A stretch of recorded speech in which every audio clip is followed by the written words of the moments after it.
সখী নিভৃতে যতনে তোমার সুখের ভালোবেসে সখী নিভৃতে যতনে তোমার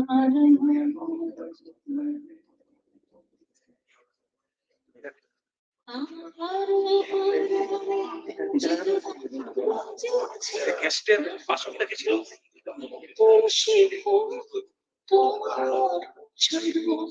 শুধু গেস্ট।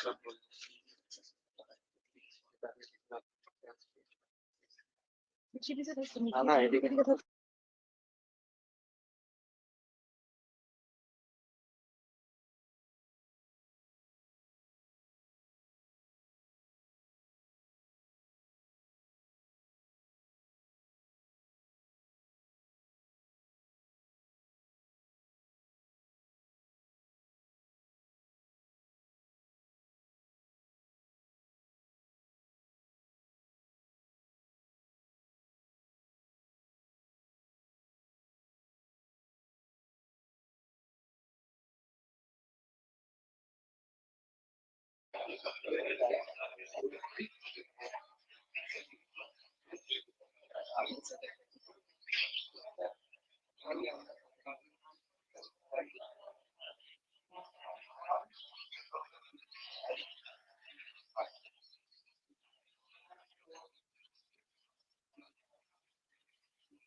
অ্যাক্সেস দিতে হবে, আপনি অ্যাক্সেস দিন।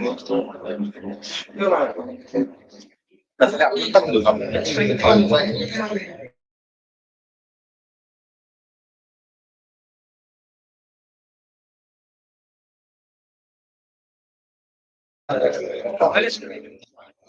আপনার কাছে একটা ইমেল গেছে দেখুন, ওটাকে জাস্ট ওকে করে দিন।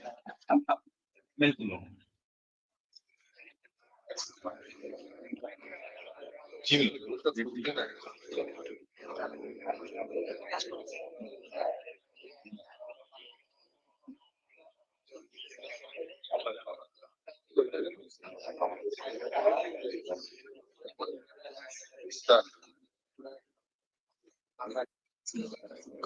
তাহলে আপনি আপনার এটা দিয়ে দেবো।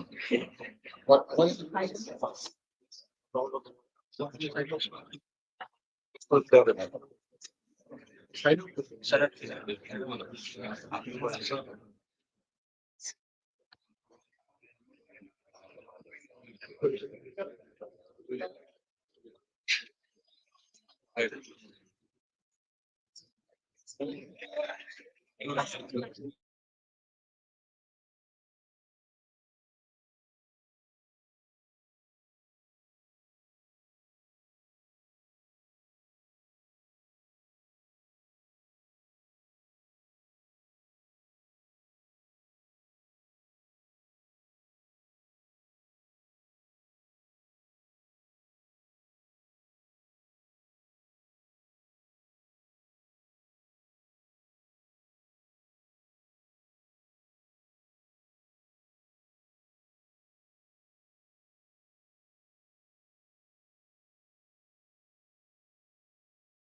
conference on the focal theme Higher Education and Research Towards a Transformative and Sustainable Society, organized by the Research and Development Cell of Tripura University. As you all know, we have commenced our national seminar yesterday, and in fact, we are very happy to announce that we are all in the papers and we have been covered in a very positive manner. Particularly the observations of the Honorable Chief Minister yesterday on our national conference. To reiterate, this is the first ever interdisciplinary conference conceived of by the Research and Development Cell, which we strongly believe shall set the ball rolling for more such events in future to develop and nurture research acumen in our young undergraduate and postgraduate students. As you know that in the new education policy undergraduate curriculum, we have already introduced a research component in the fourth year.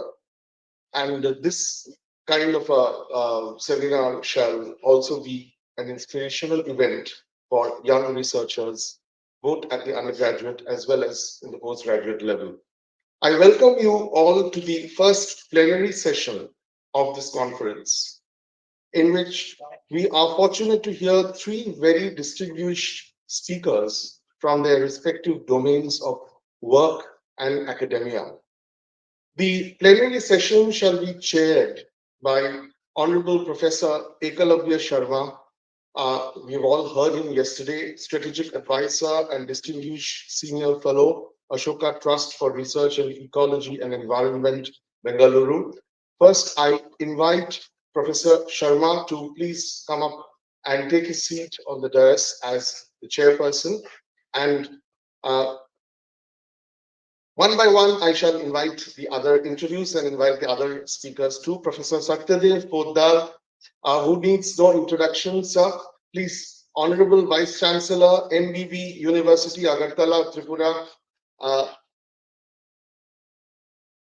Professor Mrinal Pal from the CSIR, Central Glass and Ceramic Research Institute, Kolkata, West Bengal.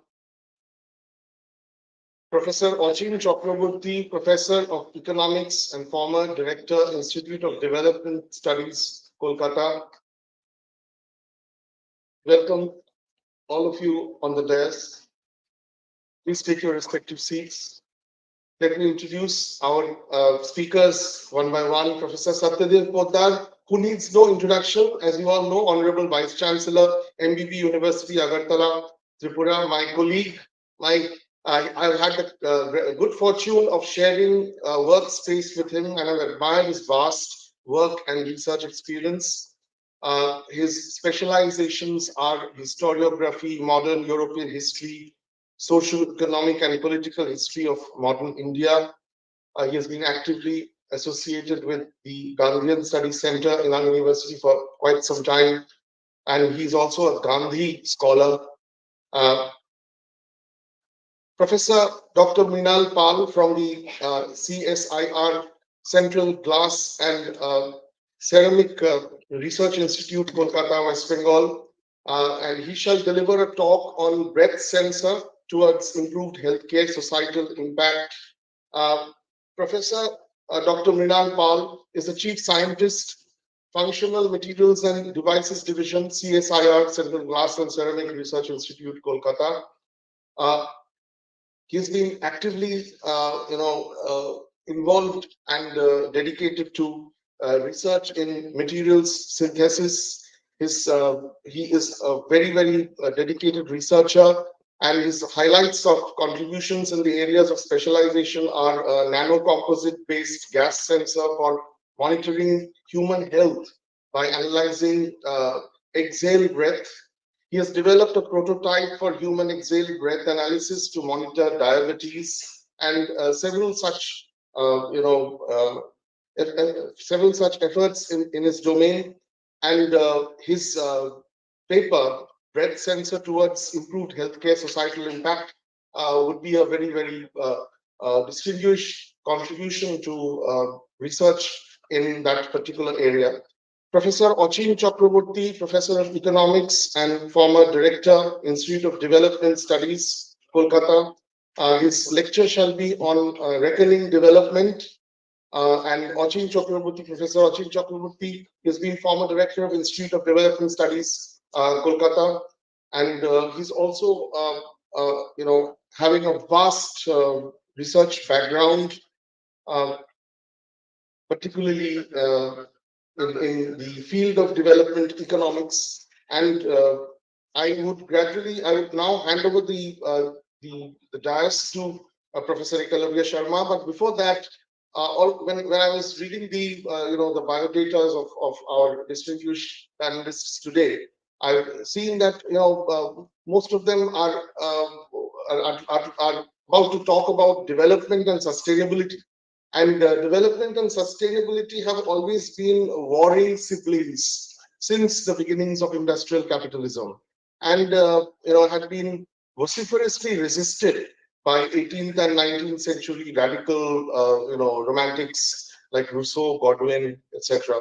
It is only when the ground beneath our own feet today shakes, when humankind have been pushed to the wall, that the wall of our own greed, that we have begun to make reconciliations between the two brothers, development and sustainability. So all these three plenary sessions, I strongly believe, shall open new vistas for the reassessment of these notions of development and sustainability. So over to you, sir. Thank you very much for a very nice introduction of the session, and also introducing all our experts here. It's a session that is. I beg your pardon, sir. There's a felicitation, sir. Okay. So before the plenary session begins, I would like to invite our student volunteers to please assist with the felicitation. Professor Sharma shall felicitate our guests today. First, Professor Satyadev Poddar, Honorable Vice Chancellor, NVB University, shall be felicitated with our University Uttariya and a token of love from our side, a memento.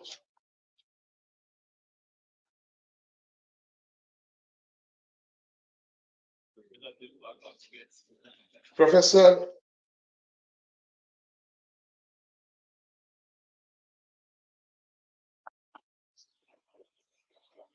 Thank you. Professor Dr. Mrinal Pal from the CSIR Central Glass and Ceramic Research Institute shall be felicitated by Professor Sharma with an Uttariya and a memento.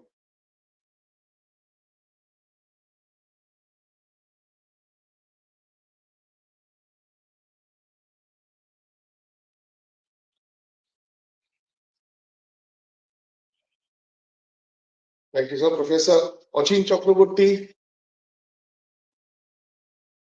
welcome you, sir.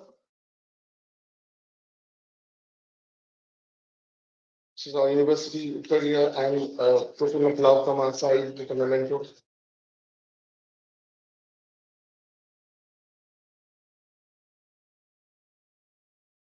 So now I request Professor Ekalavya Sharma to take over. Over to you, sir. So thank you very much. Because already the session is introduced. We have three experts here. They will be speaking on very important topics. Was already mentioned. I don't want to repeat. I've been talking, so I don't want to talk. Let's hear the experts now. So just I'm looking at all of you. We have lost almost 40 minutes. Yeah. So we need to do a little bit of adjustment of time. So my suggestion is 30 minutes presentation and 10 minutes discussion. If that is fine with you. So we will have 30 minutes presentation, and we'll take questions from the audience after each presentation. So may I invite the first speaker, Professor Satyadev Poddar, who is the Vice Chancellor of MBBA University, Agartala, Tripura. He is a well-known person here. Everybody knows him. And the introduction was already given. So the floor is yours, Professor Poddar.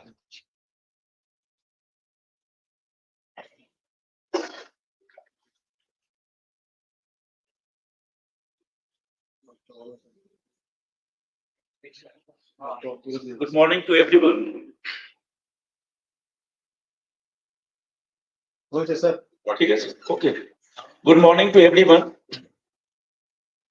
At the very outset, I extend thanks to the organizer that they have taken pain to call me on this dais amongst the great scientists of the nation, the great social scientists of the nation. My dear students, ladies and gentlemen, it is my honor that among the great scientists, myself being the student of history, has dared to speak something on the topic. This research and development cell, they have organized conference on higher education and research towards a transformative and sustainable society. My simple notion is that when you are talking about transformation towards sustainable society, and when you are putting how the higher education and research in higher education has a role towards this transformation towards sustainable society.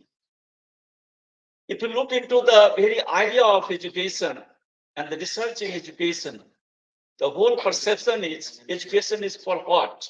Education is for the good of the human being.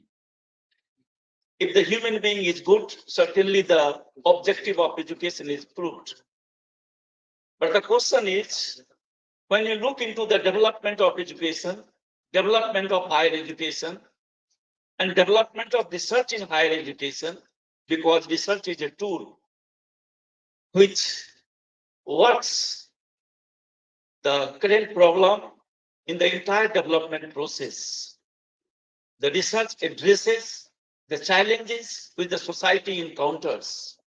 Rather, we can say research is the only tool which gives the solution of the existing challenges or the problems the society encounters. So we can say the research is a kind of medicine which cures the problem. And research in science and technology, they appreciate more because science and technological research are conceived a tool of development, has given many things, made the life easier, more comfortable, more developed, more idea for future. So the scientific development that took place in research and research in science and technology, that has made a transformation in the entire human civilization. And in that way, I am very much happy that I am here to say a few words among the two scholars, Mrinalji and Professor Sharma is here. Both have two areas talking about, the protecting nature, and another sensory power. Professor Paul was talking about, I think, all the both big scientists and another economist, since Chakravarti is there. Of course, economic is the root of everything. Without economics, things cannot move even an inch. So the mixing of the three important personalities that I have, a history which records the everything, and here I will try to put how the history has assessed the entire development process. The scientists or the social scientists of any area, they have made to create a sustainable society.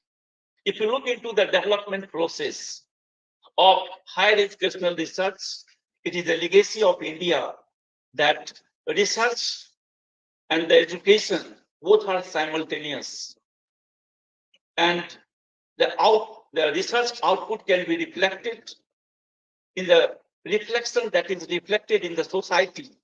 And we find that in the ancient Indian society, the whole ecological development, whole material society, and particularly the Indus Valley civilization, from where the history starts. If you look into the science, the research of science, the development of science, I can tell you the mathematical science of the Indus Valley civilization, the dancing statue of Harappa civilization, their configuration, the length and the breadth, the conic figuration, that is not simply the equation of mathematics, the aesthetical sense, the mathematics relation with the aesthetic science. It is unique. Still, the science of today, they have to pace, they have to make a mingle the mathematical science relation with the aesthetic science. But that was there during the Harappan civilization. A kind of great landmark the Harappan science has created during that time. The town planning, our towns of the modern time. If you look into any town of any cities, any kind of devastation that took place, it makes a question to the scientific development. But the town planning that Harappa had, the drainage system, no question of overflooding. And that was the unique system.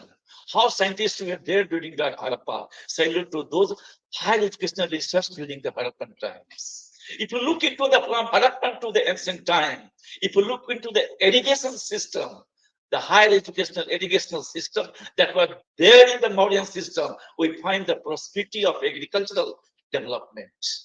And that agricultural development, if you look into the entire agricultural output to the entire world economy, India was one of the leading countries. Rather, India was the only country up to 14th century. The 24th, the output, the gross output, India was contributing to the entire world.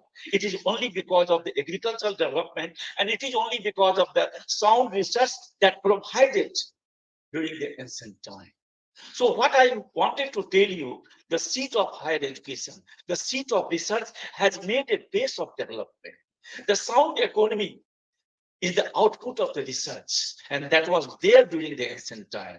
Certainly the educational institution we can feel proud of, the Takshila and the Bikramshila or Nalanda. These were the names that are now the story of the past. People read as a cultural heritage, but that was the center. Today we have Oxford, we have Cambridge, we have MIT. Many more universities today we feel proud of. But if you correlate the ancient seat of learning and the modern seat of learning, and the research that took place during that time, ancient time, and the research that is taking place today, and if you translate the output, the national education policy to talk about the educational output, what it results to the society. If you evaluate as a researcher the output of the modern research that is taking place today from Oxford, Cambridge, and any kind of big educational institutions today, and the output, research output that took place during the ancient time, compare it. You will find that the output is translated in terms of how it helps the good human society, how people are happy with the output of the research. If the research is not giving good life, it's not making a comfort between man to man relation, if it is not making a kind of environment where men can live peaceful life, you will find that the research that help the output of research that help in the ancient time from the seat of learning of the Takshila and the Bikramshila, we find that society during that time, if you look into the time of Asoka, the doors were open. It was not closed because there was no fear of chore and dacoit during that time. That was the kind of peace in the mind. People were at peace. There was no threat from their neighbors. But today we have everything. If you look into the man's relation with the society, if you look into any kind of disease that affects the health care, it was sound because men's exploitation towards the society, towards the nature, it was violence. The rules were framed even for using any kind of forest and forest. There are a lot of restrictions were made. You cannot cut the plant without the permission of the authority. If it is done, a huge punishment was done. So the misusing the flora and fauna, it was not so easy.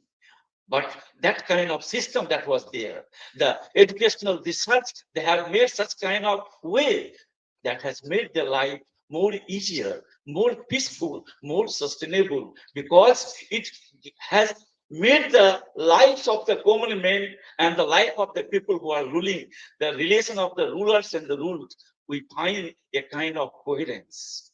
But the research that is taking place today, you will find that today's research has given me many things we feel proud of. In Chandrayaan 3, we have put the India first country going to Chandrayaan and the solar place, sun, we are reaching many, many things. But if you look into the entire scientific development, what science has given to me, what science has given to a common people, where the science output can be measured. Any kind of measurement is not done. The kind of development they are taking place, the output of that development, how it is reaching to the lowest person of the society, whether they are being affected or not with that development process, whether it is making any kind of change in their day-to-day life or not. If it is that, certainly we can see there is an impact of output of the research. And in that way, I can say in the entire world, not only in India, the research in higher education that took place in India and across the whole world, they have given a kind of output. And that output is there is a conflict between men to men. The conflict region society, this is the common problem. Men's relation, we don't estimate between one man to another. We relation, in every relation, there is a conflict. We two students, two friends are sitting together, but ideologically we are not similar. There is a conflict between idea. Very few friends are there in today's world. We can say my friendship is like Sudama and Chris. That kind of friendship is not there. We have a friend, but they belong to one ideological group. I belong to another ideological group. The friendship where ideology is making a kind of barrier. Mixing the heart together is not possible. We say this ideology is my sign of progress. More, we are ideologically different, greater we find the intellectually more sound, because we have a way to establish our identity as a man of difference. This man of difference sometimes led to a man of distance between the human relation. And when we find the concept of family, when we when we find the concept of state, when you find the concept of nationalism, we find the question of lack of cohesion in the entire gamut of the development process. Today, when we talk about any kind of, the help of the common people, the support of the common people for the good of the common society, we have a different ideological barriers that create a problem. Even in the name of nationalism, we have a different house of thought. In the name of even helping the common people, we have a different ideological background. And on that way, we help the common people. The humanity has lost the development of, the science and technology has created a kind of different ideological, group. But again, I question any kind of scientific development if that is not synthesized in the form of, a abstract result.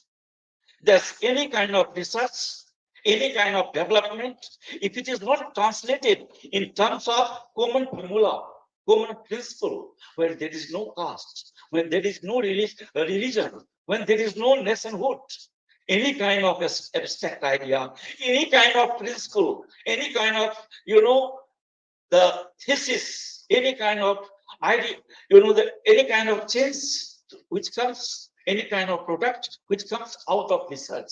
If they can make the human being in one family, that is the research. We want research for a complete humanized society. Let the whole world be one. Should come under one medicine. The medicine that will be given to the people of one nation, that will be applicable to the other nation. Let us have the common economic factor that can unite the whole world. Let us have one social force that can be heard by everyone. So that kind of research, a common research which do not divide between man to man, between father to son, between wife and husband, because the development process is not just going to Chandrayaan and the solar system. The entire system of research is judged on the basis of what kind of society we have with us. Our system, the research was good during ancient time because we still feel proud of that system because life was peaceful. Ram and Syam, maybe of the two religions, but there was no love lost between Ram and Syam. Both were sleeping together, eating together, dancing together, singing together, playing together, working together. That was the beauty of the life. A kind of force, a kind of humanized society that was. We lost that society because of the development, the wrong development, the wrong education system, and that wrong education system that starts from medieval to modern time. The colonial development, the colonization, the imperialism, the colonialism, we say it is a tool of development. The 19th century scientific development has made a drastic change. The industrialization that took place during the late 19th, 18th century and the 19th entire century, we find the two world wars. The First World War from 1914 to 1919, the Second World War. We do remember the Hitler and the Mussolini. We do remember the pathos of the Treaty of Versailles, how Germany was terrified after the First World War, how Germany became horror for the entire world during the Second World War. The dramatic change that took place in the human relation across the whole world because of the scientific development, because we have invented atom bomb, because we have made naval development, we have made the economic development during the industrialization has made the tool, has become the tool of imperialism. Industrialization has become the tool of capitalism, having more and more, and there is no need of more and more. We became the superpower. Race for superpower became the creed of the human civilization. And somehow or other, in the entire superpower structure, our education is duly affected. Education was made the tool. Education was made the products. It was not the ends. So long as education was our end of my life, the objective of my life, sustained medicine for the life, the education became the means for development. And that we use educational development for material development. And in the entire process of educational development that took place in order to sustain a better life through the development process. Development means for better living. Development for, in a political term, how we can subjugate others. In the name of, the autocracy to democracy, and later on the democracy. The entire system runs on the very basic principle how the common people will be governed. And when the question of governance comes, it never gives. It talks about social welfare. It talks about welfare society. But in the entire jargon words of democratic values, we find that the basic issues of the common people is lost in the entire process. And the kind of society we have today, out of the research development, the society is divided on the basis of caste, on the basis of religion, on the basis of ethnicity, on the basis of nationhood. You know the Palestinian question. We know the attack of the Hamas on the Israel on the 7th of this month. We are fearing the scareness of the Third World War. If the Arab country again make any kind of mistake, there is every possibility the world will have to suffer the kind of bombs that are just put on the human settlement. Putting the use of product by scientific development on the common human being, we don't feel shy of because the science has given a big atom bomb to kill the common people. Is the development means the end of the civilization? We have to question any kind of research which kills the human civilization. So my question is, for the first time, government of India, while framing the national education policy, has made a departure. What kind of research, what kind of education should be given to the common people. And this is a lesson to the entire world. India has given. I say in a theoretical manner. I don't know how much time it will take to make it implemented. But in theoretical context, India has dreamt for the first time on 29th July when the national education policy came into being. India clearly writes in that educational document that India dreams to be a country of good human beings. We don't want development. We want development and that kind of development which can create good human beings. We are ready to go to the Chandrayaan in Chandrama in the moon. We'll go with the human heart, not killing the, the expression of any country. We want to go with the people of the whole world, not the matter races.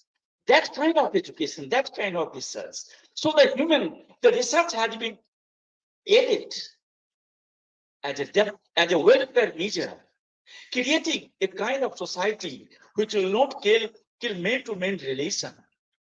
This human relation, the creating good human being, and this transformation in the educational field that took place. And if you look into the entire structure of the national education policy, it translates with the vision that there will be for the first time the research intensive university, a university which will only do research, a teaching intensive research university, degree awarding university. This kind of separation of the university system for the first time is going to be created.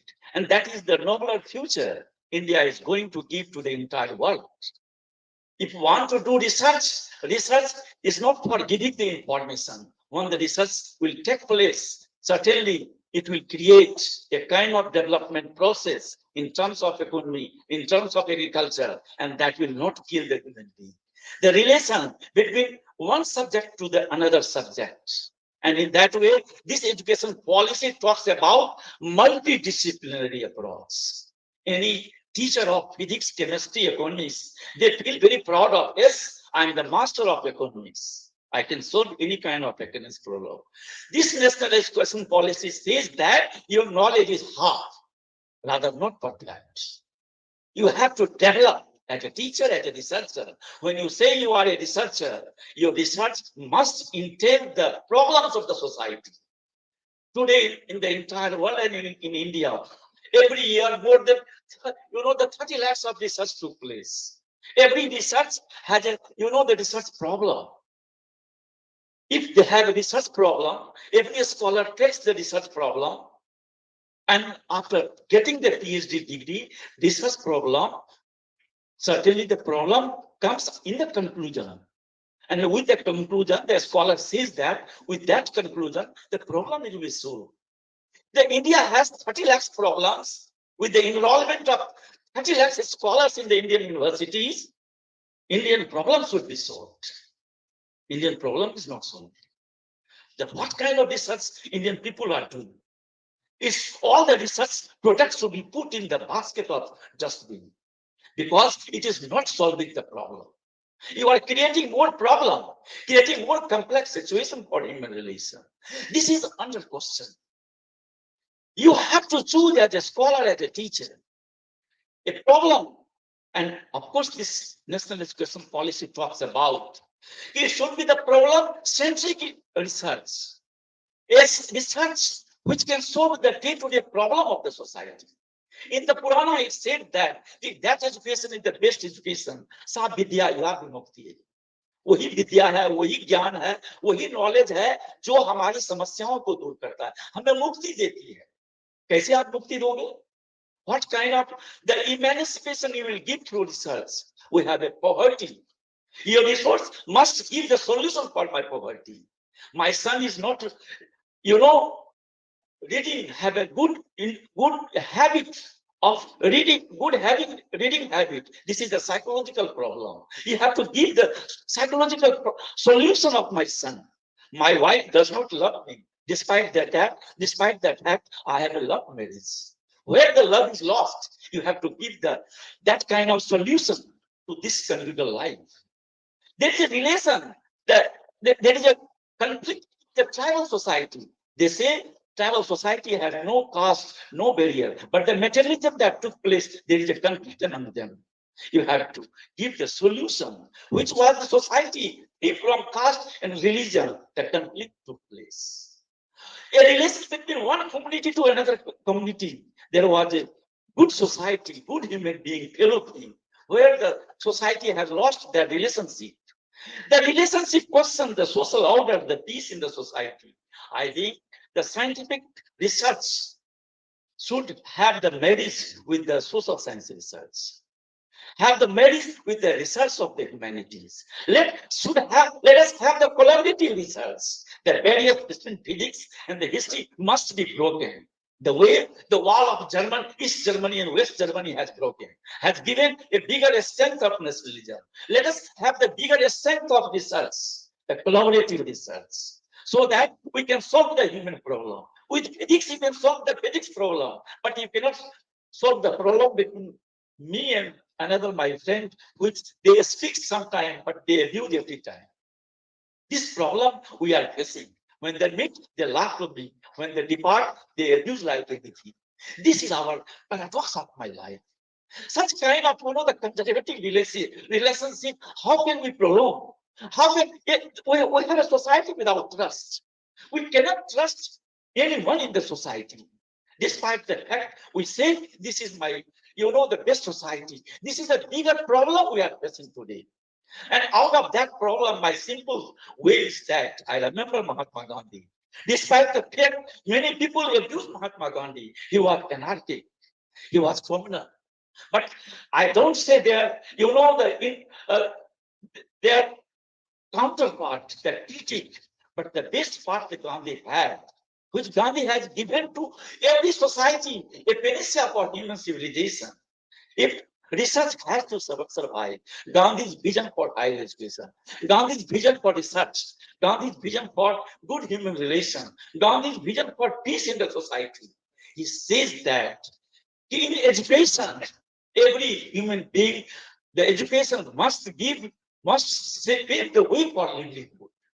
And the national education policy has envisions that it should be skill-based. In that way, I salute national education policy. The first policy of national education policy intends for giving the students of livelihood, Atmanirbhar Bharat.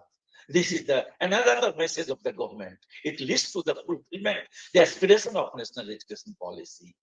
Gandhi says second thing, not only livelihood, it must have the intellectual power, intellectual growth, because this knowledge is power, well established from ancient time to the modern time. Let the Indian people develop that knowledge system. And in that way, we are not going to compromise any kind of scientific development. Tool of IT, tool of science and technology must be taken to give any kind of problem that India is facing. We have the environment problem.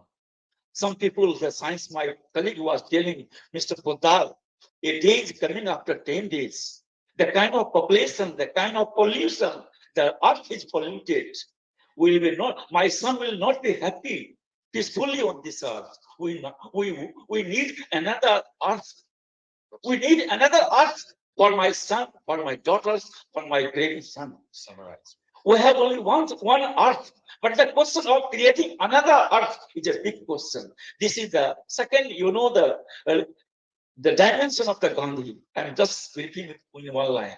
The third dimension was if we have a livelihood problem solved through the education, the intellectual growth solved through the education. The third part of Gandhi says you will, out of that, if the two is fulfilled, you will develop the spiritual growth. If the two is there, you will develop a kind of emotion, kind of sentiment. You will have not only for yourself, your spirit, yourself, your entity will be developed, will be ready for the others. That is the spiritual power. Every human being is a spiritual power, and that will be cultivated for better life, for better education. Thank you very much. Thank you very much. I'll take some questions if you still there. So thank you very much. I think from a historian perspective, looking into societal sustainability was well narrated. It started with a very interesting Mohenjo-daro and Harappa civilization, Indus Valley civilization, and came to Second World War, and then finally he talked about Gandhi and how we have to take Gandhi's lesson if we are thinking of sustainable society. And of course, in that context, our new education policy, how we are poised, was very nicely put together here. In his presentation, was also very clear when we talk about sustainable society, behavioral change is very, very important. So the trust, how you ensure that. So they were very much very important behavioral related issues. What was so it's not just technology. It's not technology transfer. It's not just environment. I think we have to see the society itself. We have to retrospect society and their behavior and how we are evolving from what the Indian society has given evolved, and we have reached to this stage. And now we see this world, which is in a very different. He talked about the war which had started a few days ago, and also other wars. So in that context, it's more behavior. It's in the society themselves. How you see forward in that. That was an excellent presentation. As an historian, you put the context of sustainable societies. Thank you very much. Now I would like to open the floor for any question from the audience. I would be very happy if the students, if such students, the students would also ask.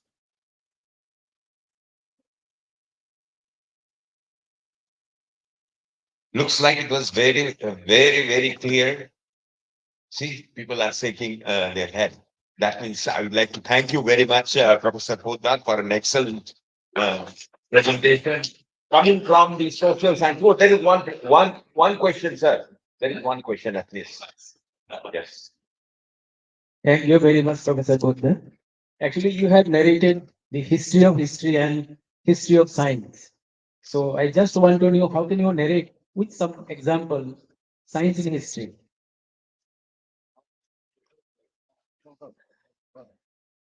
You know, the science, when you talk about science and history, you will be happy to know that recently the science and technology in history, this is one paper Assam University has introduced for the last 10 years.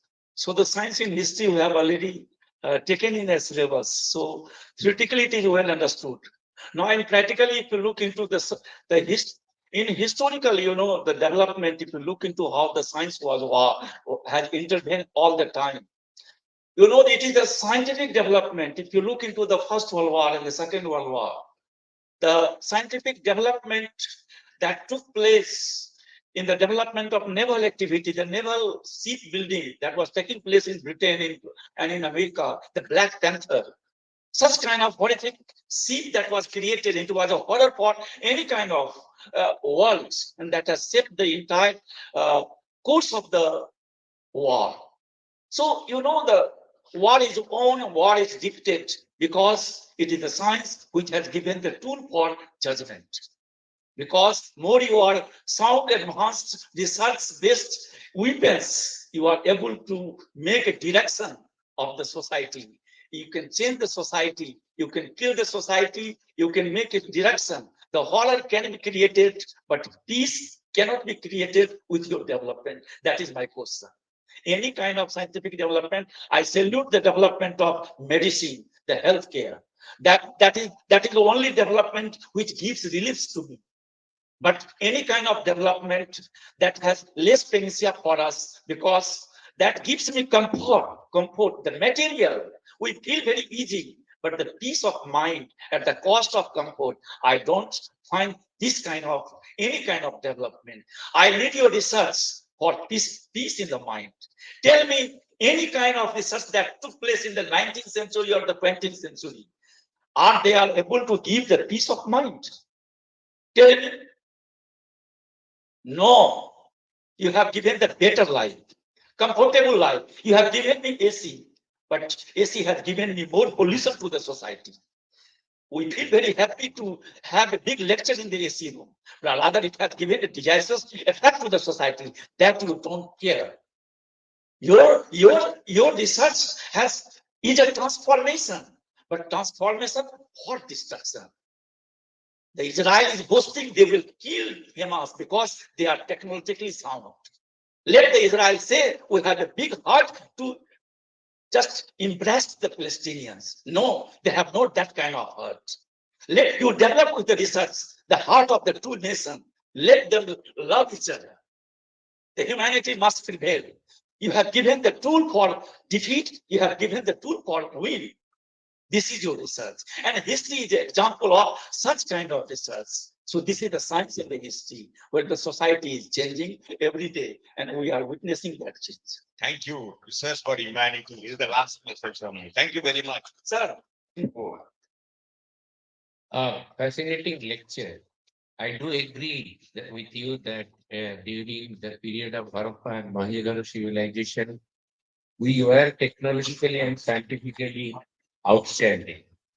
But how could you rationalize the decline in nurturing the science and technology in India before medieval period? before Medieval period. Medieval. You would agree with me the excellence in the Harappan and yeah. Yes, sir, I'm telling you, this is very right question. The decline of science and technology, if you look into, it is a political culture. If you look into the political culture that took place from ancient society to the late 7th century AD, we'll find that the political structure gradually led to the development of feudalism. And if you look into the feudal structure that took place, that has changed the whole structural configuration of the human relation. Earlier, it was the king, the patriarchy, the monarchy system. We say it was the enlightened monarchy. We expected that everyone will not be Ashoka, everyone will not be Vikramaditya, but we find many kings who had direct relation with the common people. The relation between ruler and the rule, it was coherent. That ruler was listening the voice of the common people. But the development of feudalism, later on industrial development, the more you know the mediocres, the more agent of the development process. We have created many agents of the development in terms of chiefs in the chiefs of feudal characters, not only in economics, rather in political culture also. So the entire process of, this kind of feudal or the mediocre people that took place, they started science as a, the tool of comfort. If you look into the science used in the medieval artifacts, the big buildings, the architecture, the use of science, it was only for, the amusement. The songs was not for the peace, song was for the pleasure. The science was used not for human peace, rather for the pleasure of the kings of the medieval time. And during British time too, the colonial development, they too used the scientific development for development process, not for the peaceful society, because they were the, the very simple theory, the white man's burden. We are the imperial power. Our only strength is we are the ruler and we are to rule someone. That was the British period. And in that way, science was the tool. Science was not the means for peace. That is my Thank you. Thank you very much, Professor Pondar. Let's give him a acknowledgement for such a wonderful, energetic presentation and very good discussion. Thank you very much. Now, from the societal, behavioral, psychological change that we need, let's invite and hear about the technological pathways for healthcare, the technological innovations that is coming, and for that to see the societal impact, I am inviting Dr. Mrinal Pal from CSR Central Glass and Ceramic Research Institute, Kolkata, West Bengal. And the floor is yours, Dr. Pal.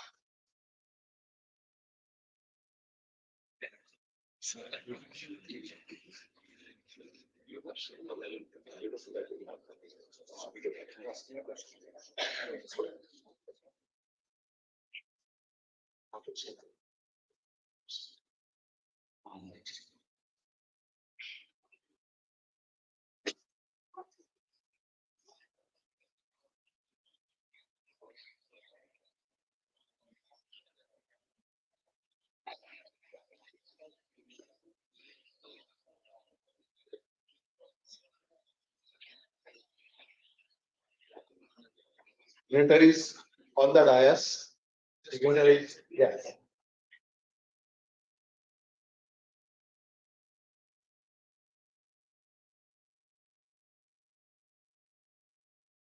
Yes.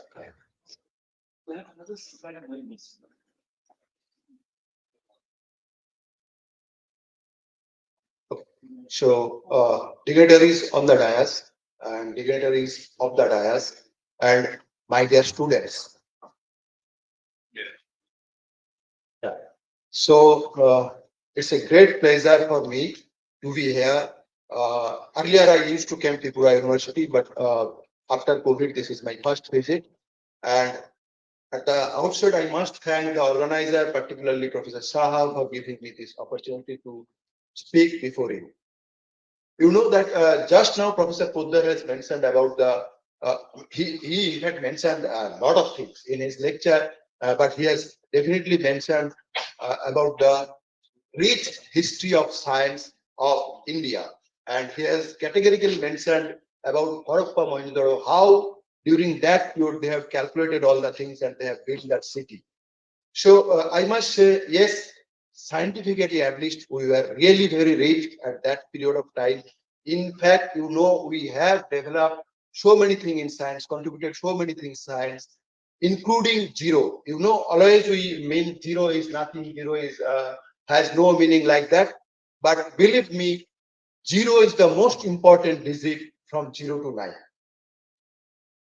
Anytime, if you put zero somewhere, it will give a huge change. So it's the most important, and that is also from Bharat, you can say, not that time India.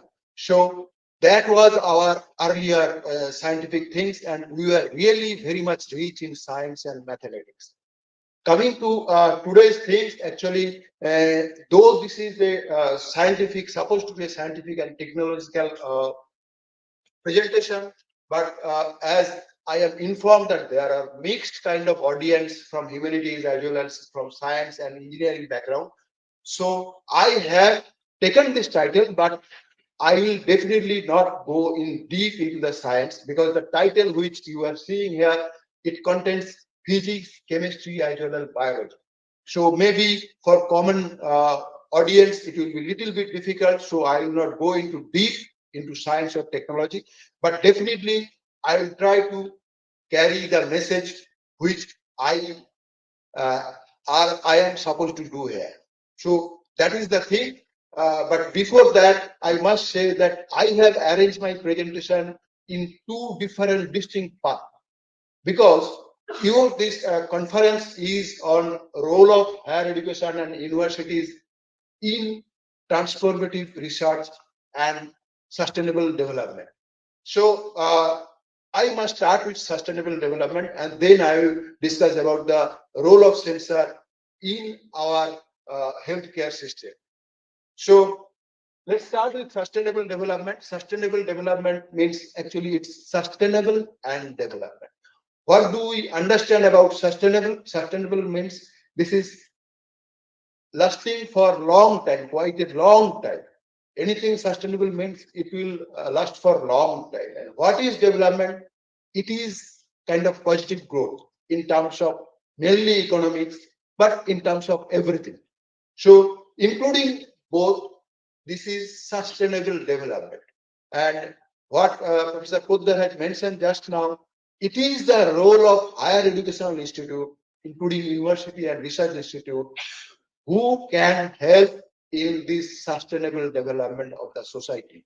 And until and unless we consider this sustainable development, all cannot develop as a whole. So let me tell you, it's not the new concept, nothing new. This development or sustainability was there for quite a long time.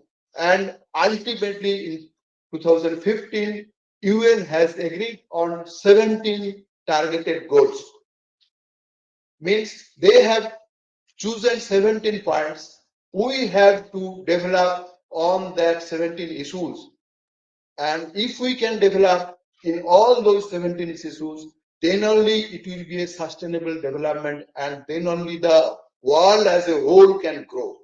So that was the resolution of UN, and they have decided, it is taken in 2015, and they have decided that every 5 years they will review the things, how each and every country is developing.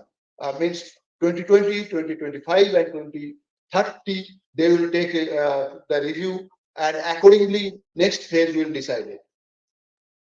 So it's not that this this sustainable development started only from 2015, but before that also, at the beginning of this millennium, there was Millennium Development Goal.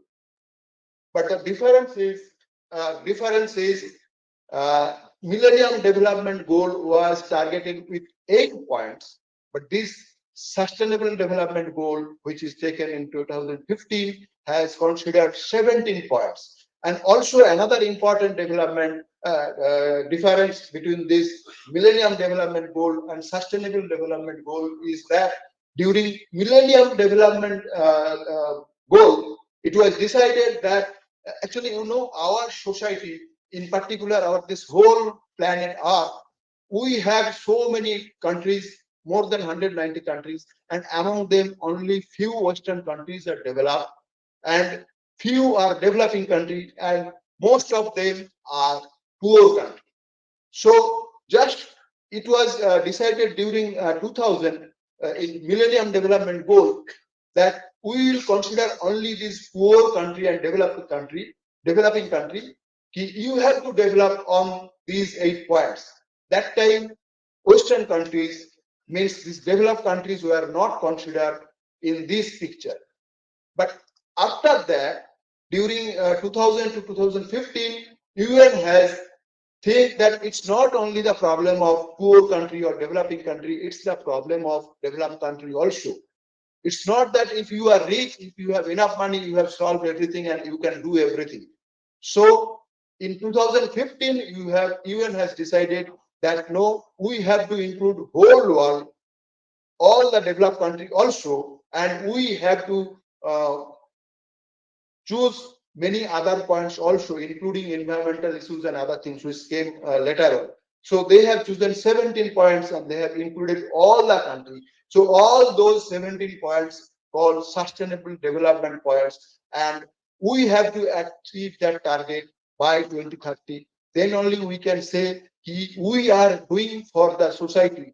Means this sustainable development is nothing but actually doing something which we can sustain at present, and also without hampering the interest of our future generation. What we are doing, what Professor Poddar also mentioned, for our benefit, for our this what I say, for our this entertainment, we are using so many modern gadgets, but we never think of the side effect of all those gadgets, including AC. So we have to take care of all those negative things so that our future generation can sustain very well. And if we consider all those things, then only it will be sustainable development. Otherwise, it's not. So I have mentioned all the 17 points in this slide, and you can see that all of them are very much important and they are connected as well. Connected means if you miss one, then another will be hampered, and ultimately your sustainable development will be hampered. So basically it has three components. One is society, another is economic, and other is environment. So if we consider as a whole targeted development, then we have to consider all the 3 points. So who will do that? It's the big questions. Actually, it's the society as a whole. It's the government, it's the private sector, it's the civil society, and also it's individual people like you and me. It's the role, or it's the activity of as a whole human being, the whole community. If we think that only government will do, if we think that only private sector, those who are involved in this business, they will do, then we will never achieve this sustainable development goal. Okay. So all of us has to be very much careful. And now this time it is really the effort of whole world, including developing country, developed country, and the poor country. So if all the countries come together, then only it is possible to enable this sustainable development goal. So now the point is, in 2015, they have targeted the sustainable development goals on 17 issues. And as I mentioned, that every 5 years it will be reviewed, means in 2020, 2025, and 2030. So the next question comes automatically, how it will be measured? How you will check which country is performing well and which country is not performing well? So that depends upon some index, and there all the 17 points has been given equally weightage, and on the basis of that, it is the index which comes about it is the score. So in 2020, the result was published in 2021. There it is the highest score was 85.9 as is mentioned. So that is comes from basically Nordic countries like Finland, Sweden, Denmark, all those countries. And India ranked there, actually India's score is 60.07 and rank is 120. You can see that it's not the huge difference, but still from top to it is 128.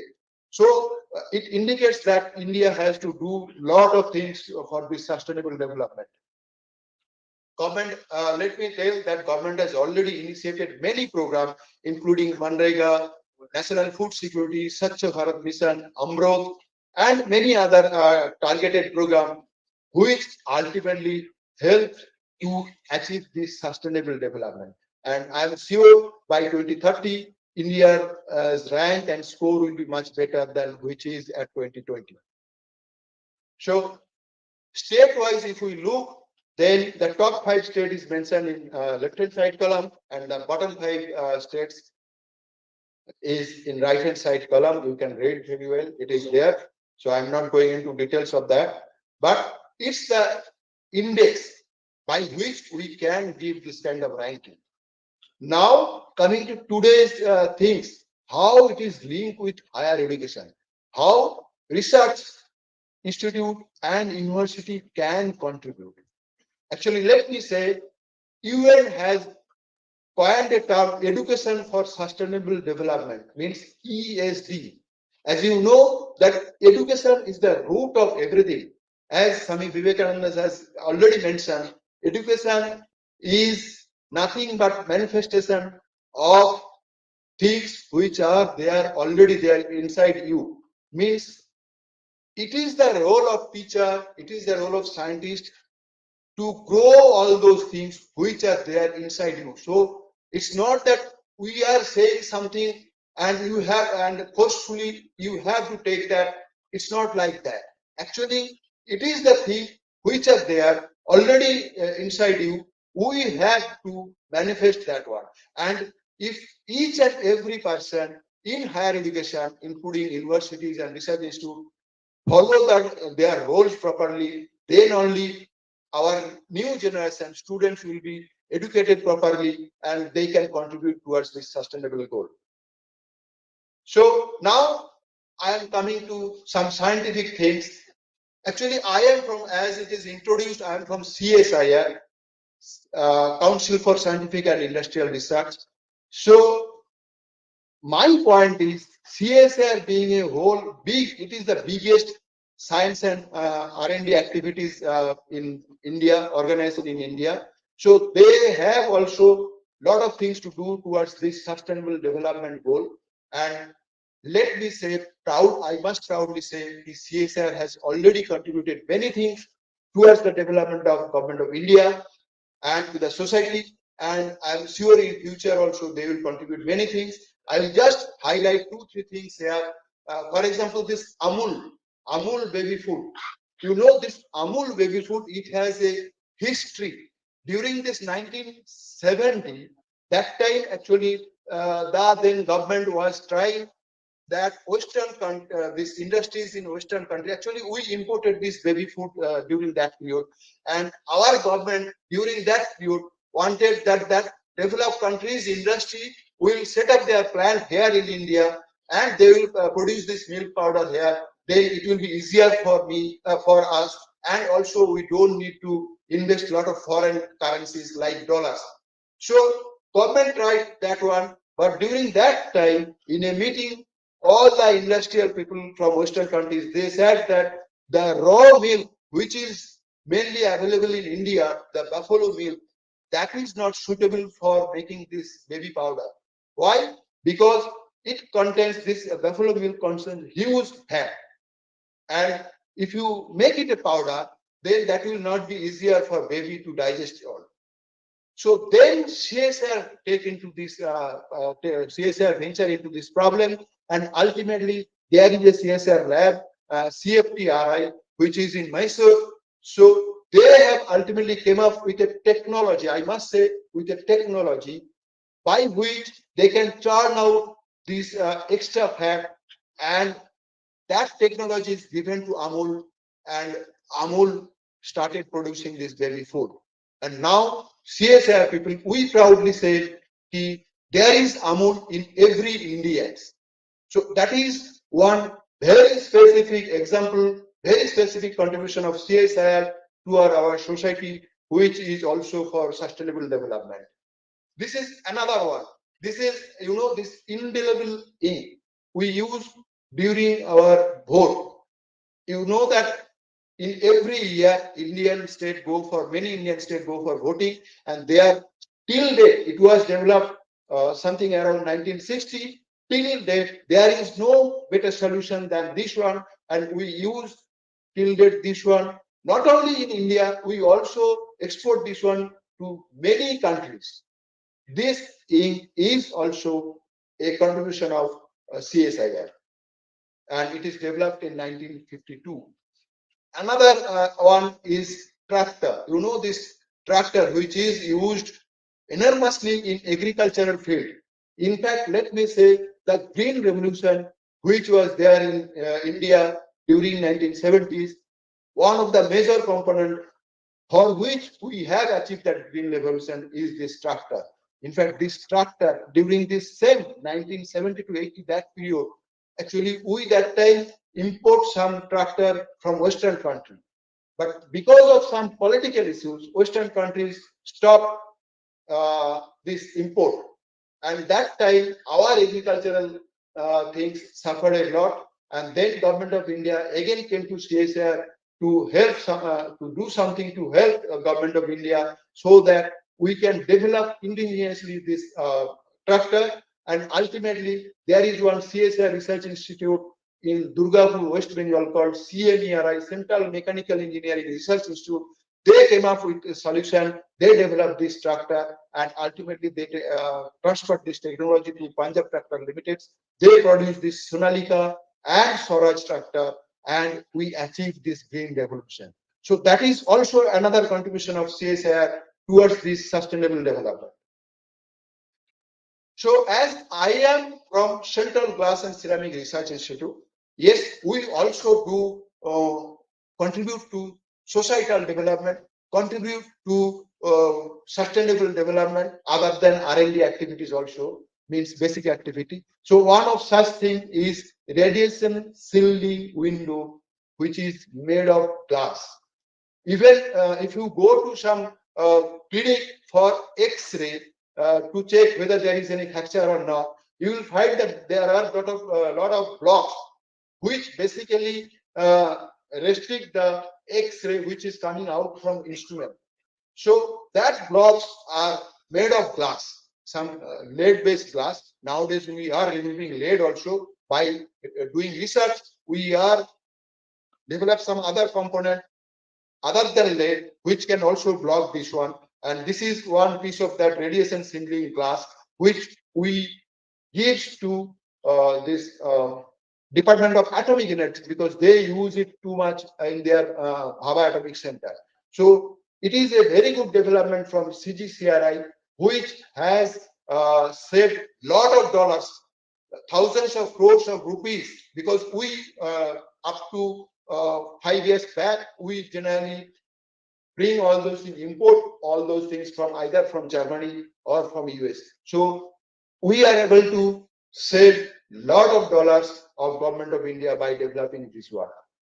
We have many other stories also. Among them, another is this granules. This is also glass-fed granules, which is used to develop container, and that container is used to store the spent fuel of nuclear this power plant, which we kept inside the deep sea.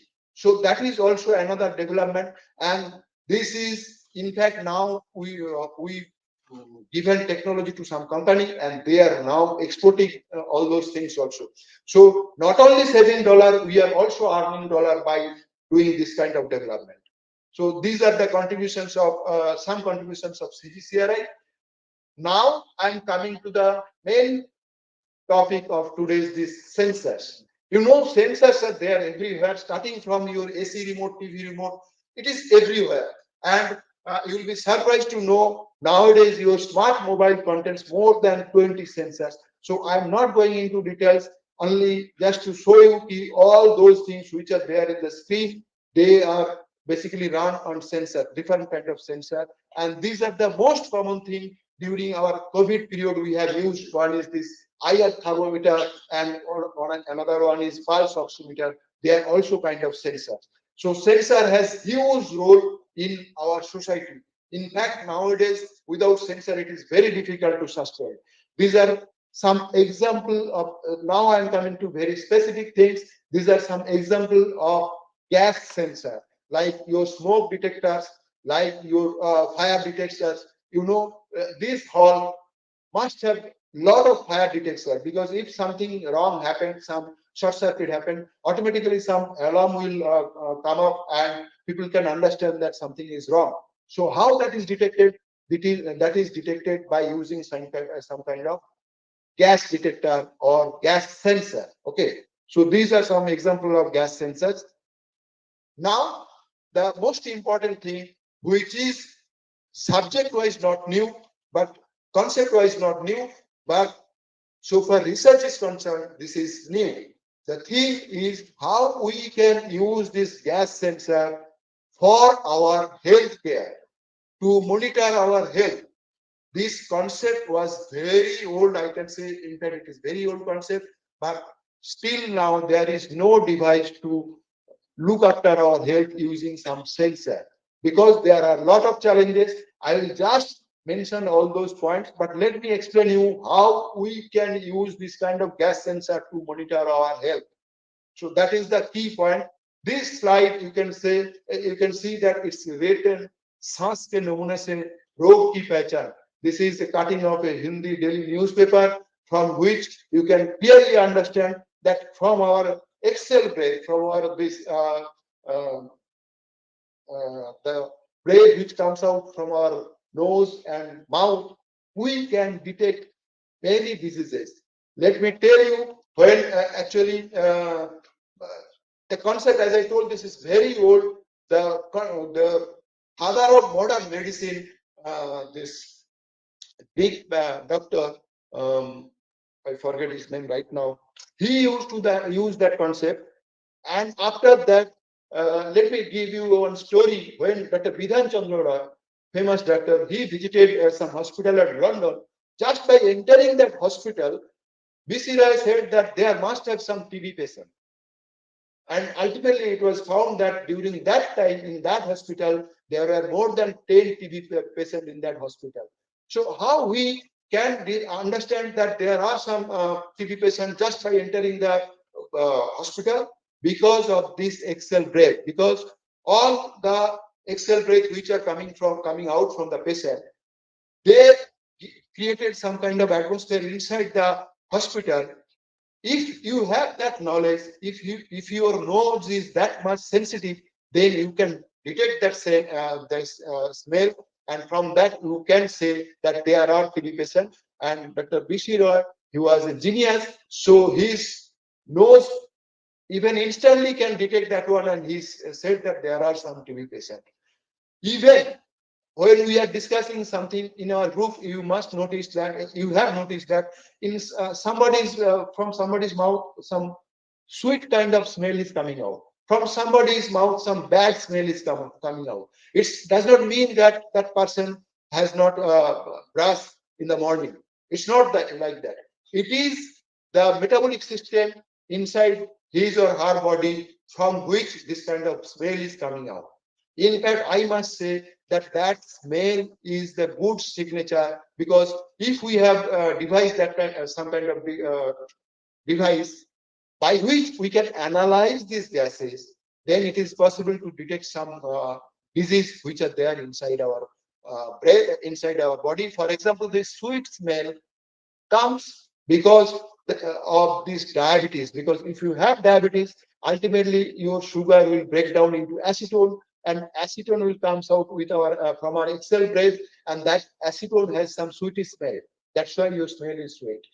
And this bad smell, maybe because of, if it is kind of this means urine like smell, then it indicates that you have some kidney related problem. Because if it is kidney related problem, then your kidney will not be able to filter properly, then there will be excess urea in your body or in your blood, and ultimately that urea will break down and it will give ammonia, because ammonia is main component of urea. So that ammonia like smell will come out from your excel breath, and that will be like urine like smell. So from that also it is possible to say that a person has some kidney related problem. So that is the science, that is the catch.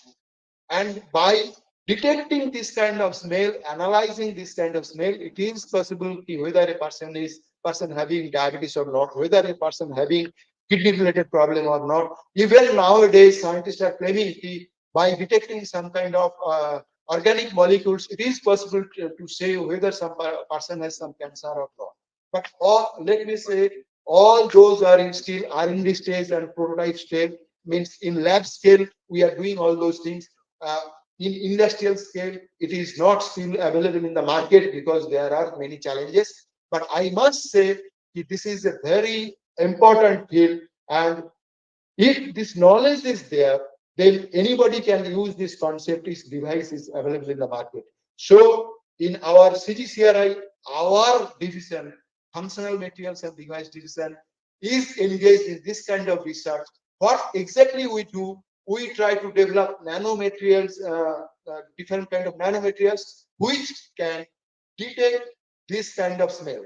Okay, and analyze by analyzing that, we can say that whether a person has some this kind of disease or not. So that is the concept. Yes, that Greek doctor, which I at that time I forget to mention, this Hippocrates, which we call the father of modern medicine. He used to detect this kind of disease from a patient during that period. You see that this is 460 BC. So it's so early stage. But that time also he used to take smell this Excel breath and try to understand what kind of disease is there inside the body of a human, of a patient. Now let me explain what science is there in very simple way. So during your school, sir, I have how many? 5 minutes. Okay, I will try to wrap up. So in our Excel break, during our school time, you can remember that our teachers used to say, we take oxygen from environment and we exhale carbon dioxide. Okay? Yes, for school level kids, that is fine. But if you are in higher education, I must say that is not all, because our Excel grade contains more than 1,000 gases and VOCs, but their concentration is so small, it is very difficult to detect. But the important thing is, among those 1,000 VOCs and gases, some of them we call it biomarker of some disease, which is listed in this table. You see, like this carbon dioxide is for this kind of respiratory problem. Acetone is for diabetes, as I mentioned. Ammonia is for kidney-related problems. Alkanes, different kind of alkanes, is for cancer. So these are called biomarker. All those things are there in everybody's Excel break. But the challenge is to detect those very small quantity. Sometimes this is ppm level, many a times this is ppb level, and also ppt level. So we need some kind of material which can detect that very small ppt or ppb level, this kind of gases among more than 1,000 gases, among mixture of more than 1,000. So that is the challenge. That's why till date that device is not available in the market, though many group of scientists throughout the globe is working in this area. But I am here to give you that idea, and also just to mention you that we are also working, and we have got little bit of success, but it's fine to go before we end this research. So let me give you a little bit. I hope I am able to explain you the concept of this use of sensor, because you need to have some material by which we will develop some gas sensor which can detect this kind of biomarker, which are very concentration is very low, either in ppb or ppt level. And once it is available, then it is very easy to use. I will show you. So this is the result collected from various publications, which shows, you see this green one, green bar indicates the excel brake, different kind of gas in excel brake for normal patient, and the other one is for uh, means this patient brake. So that clearly indicates that for any gas or VOC, the concentration of this concentration of that gas, a particular gas, will be less for healthy person and will be higher for this patient. So that is the catch. Means if if we can detect this biomarker, any of the biomarker, and if we can measure what is the concentration, from that we can conclude that yes, that person is healthy or that person has some problem. So I will just explain one disease like this diabetes, which is very common throughout the globe. So many people are more than means nowadays. Recently, it is said more than 800 million people are throughout the globe suffering from diabetes. Actually, what is diabetes? Diabetes is nothing but excess of sugar in our blood, and how our body system manages those sugar.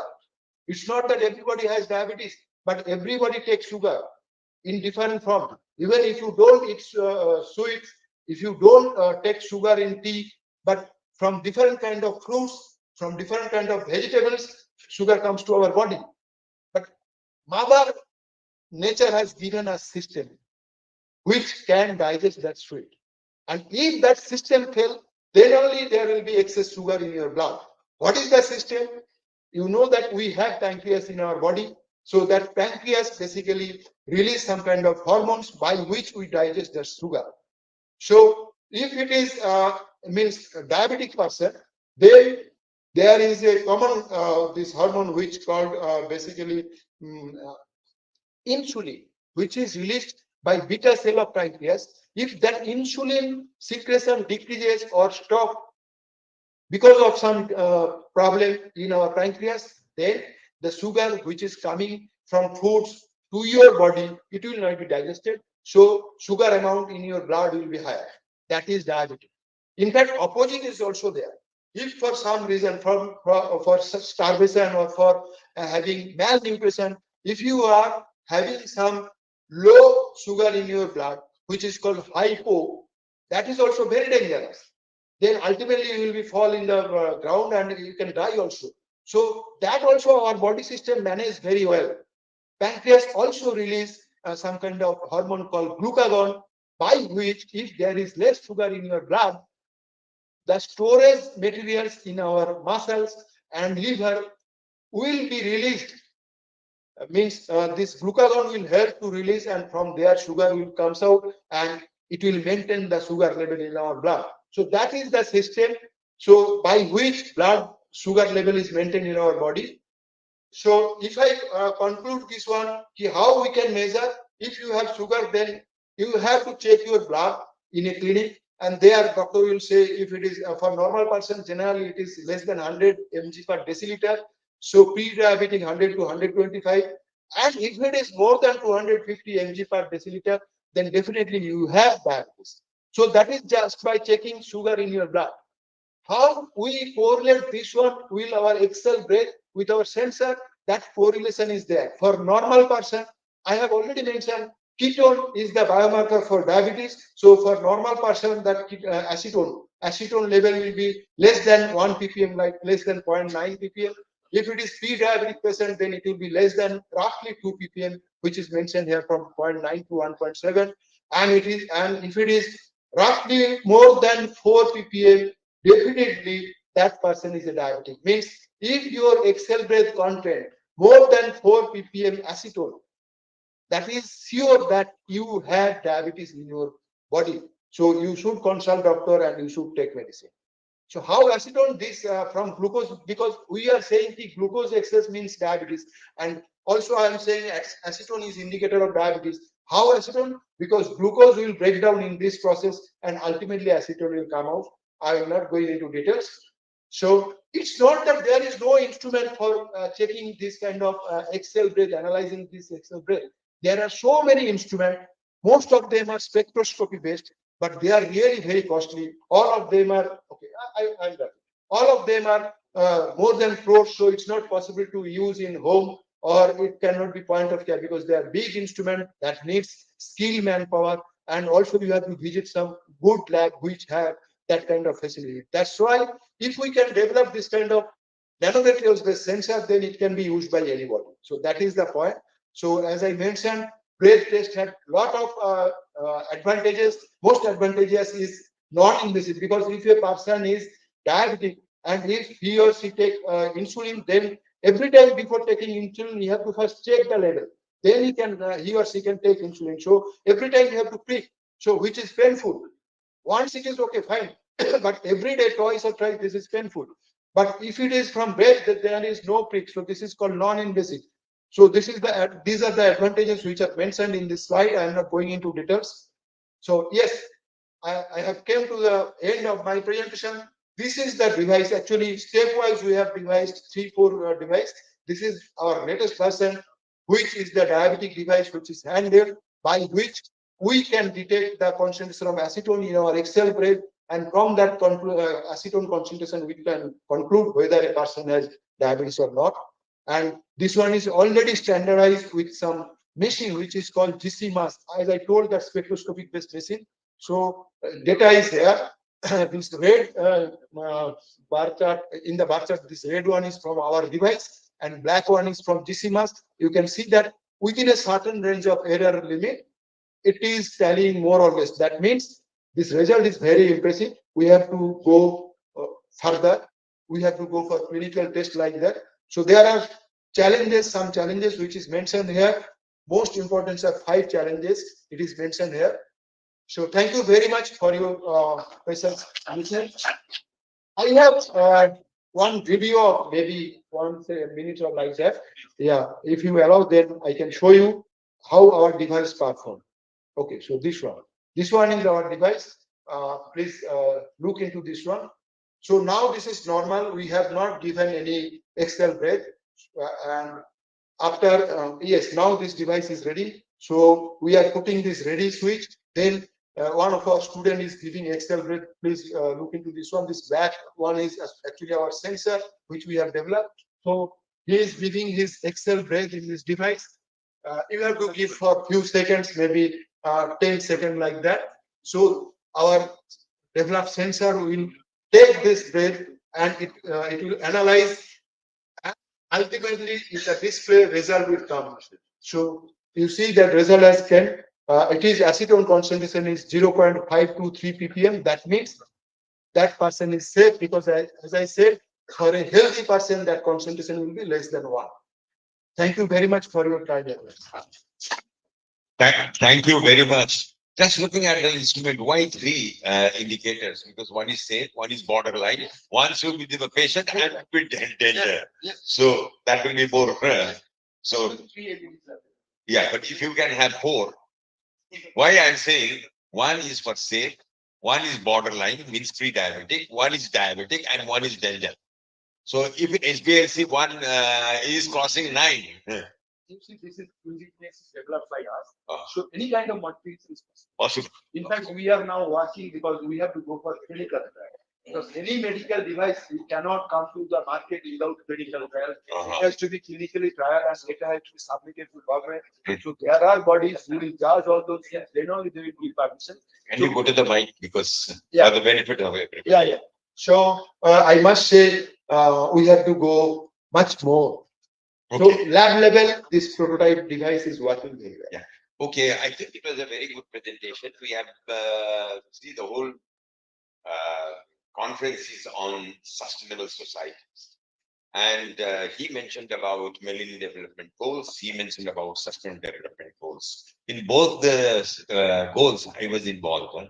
So in this New York in 2015, because of our intervention, we could at least bring mountains in two of the goals. So he talked about 17 goals and about 169 targets. So this is something which has been actually agreed by all the countries. So the next is the steps to be taken in order to achieve those goals and targets. For that, what he's trying to take is the one of the health is the goal. And definitely for society, for sustainability, and in that context, this technological input, it is what is very important. So, like the 17 goals, if you look, then we have land, we have water, we have climate change is also one of the goals. Of course, climate is also a different commitment. Again, in 2015 in Paris, we signed the agreement for climate. So which also he had in one slide. So in the global context, you want to have sustainability, three pillars of sustainability, which is society, also includes culture, because this is very important for this region. So society part also includes culture. So there is a debate whether we should have four pillars. So till now it is three pillars, but culture is part of the society, then economics, and then environment. So yesterday I talked about the environment so much. So that is one of the pillars. And today we heard from the historian and also from him about the society, very much social, but the input of technological. And then we will hear about the third pillar, economics, very soon. So we are trying to cover all those pillars of sustainable development. So this is the background. I think I just wanted to give a little bit of summarization of what you said in the context of overall the conference. Now I would like to open the floor for any question. One, two, yes, three. Is there somebody who will take the poll? Yes. You start. Okay. So it's a very good presentation, informative, and you have developed a very good device. But I have two very simple questions. First one is you have mentioned that in our exhaled air, hydrogen is coming, but question is that how it is actually coming from the in the exhaled air. This is number one. And second one is how the device is actually detecting the so many kinds of gases like carbon dioxide, acetone, like that. So how it has become like the universal indicator or sensor, and what is actually chemistry behind it? Yeah. Thank you. Yes. Yes. Yes. Yes. Yes. Because of the time. Thank you, Nalsa, for your nice presentation. Uh, as far we have mentioned that, as far you have mentioned that uh, insulin helps in the digestion of glucose. I think it would be insulin helps in the metabolism of glucose and transport of glucose, sir. Because after the absorption of glucose, the glucose is digested by, sorry, the glucose is metabolized, helps the enzymes to metabolize the glucose into carbon dioxide. And during glycolysis, anaerobic glycolysis only, the acetone is produced. Is it right, sir?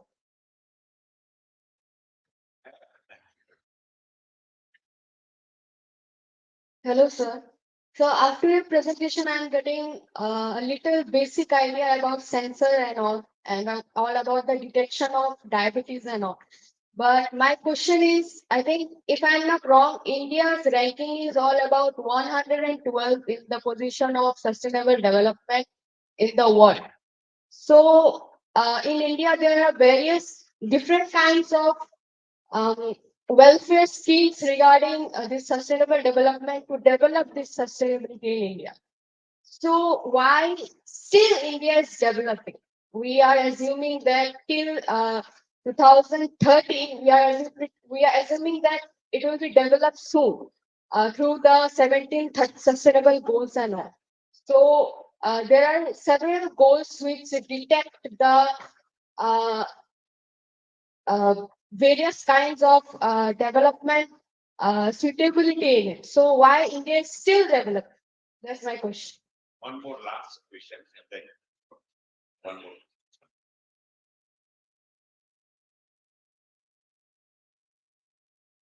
Thank you, sir. It's a nice stimulation. So we are exploiting the optical property of the device, that material silicon, I guess, very easy, or the electrical property. That is the optical sensor or electrical sensor. For all the four questions. So let me answer one by one. Let's start with the last one. So this is not optical, this is electrical sensor. We call this resistive sensors. In presence of any analyte gas, for example, if you give acetone, the resistance will change. Depending upon whether N type or P type, it will either increase or it will decrease. But it is resistive, definitely not optical. So this is your answer.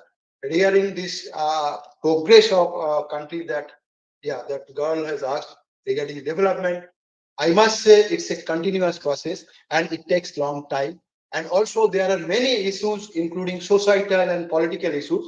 So I will not create any debate on this platform, but I must say, yes, we are moving ahead. In fact, the last data which I have shown, this 2020's result, there actually government has mentioned that they have came up with some formula by which they find that more than few hundred millions of people has been raised from below poverty line to above poverty line. So that is also a point to be mentioned. Yes, we are progressing, and in fact, I am not targeting. Our present government has targeted that by 2047 they are targeting that we will be developed country. So you can understand that it's a slow but steady process. Next, about this acetone and all those things, this chemical formula. Yes, you are very right. From that glucose, actually, it will break down to acetone, which I have mentioned, and that acetone we are trying to detect using our sensor. And also, I must say that I have mentioned also, maybe my message did not goes to you clearly. Among those gases, so that is the challenge and beauty of that nanomaterial, which can detect only acetone.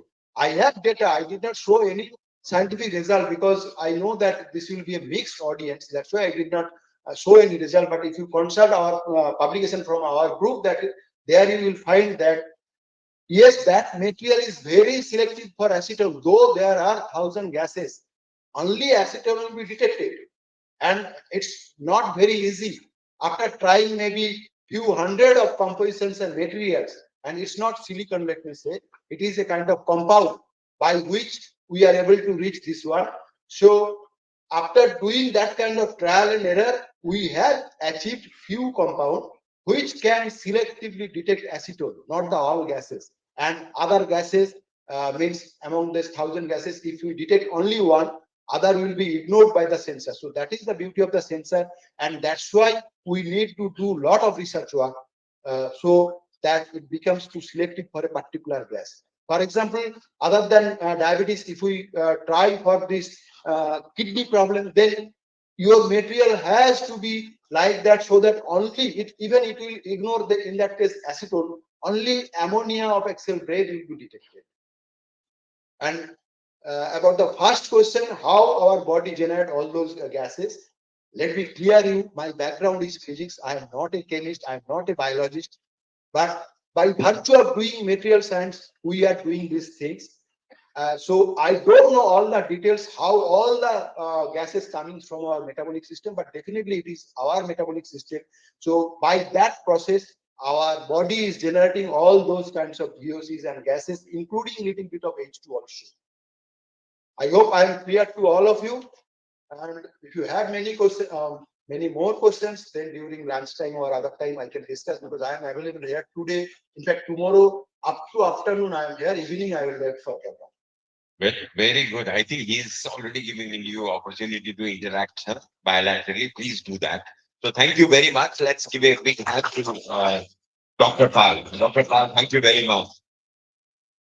Now let's move to the economic pillar of the sustainable development, and I would like to invite Professor Achit Chakrabarti, who is Professor of Economics and former Director of the Institute of Development Studies, Kolkata, and he's going to talk on reckoning development.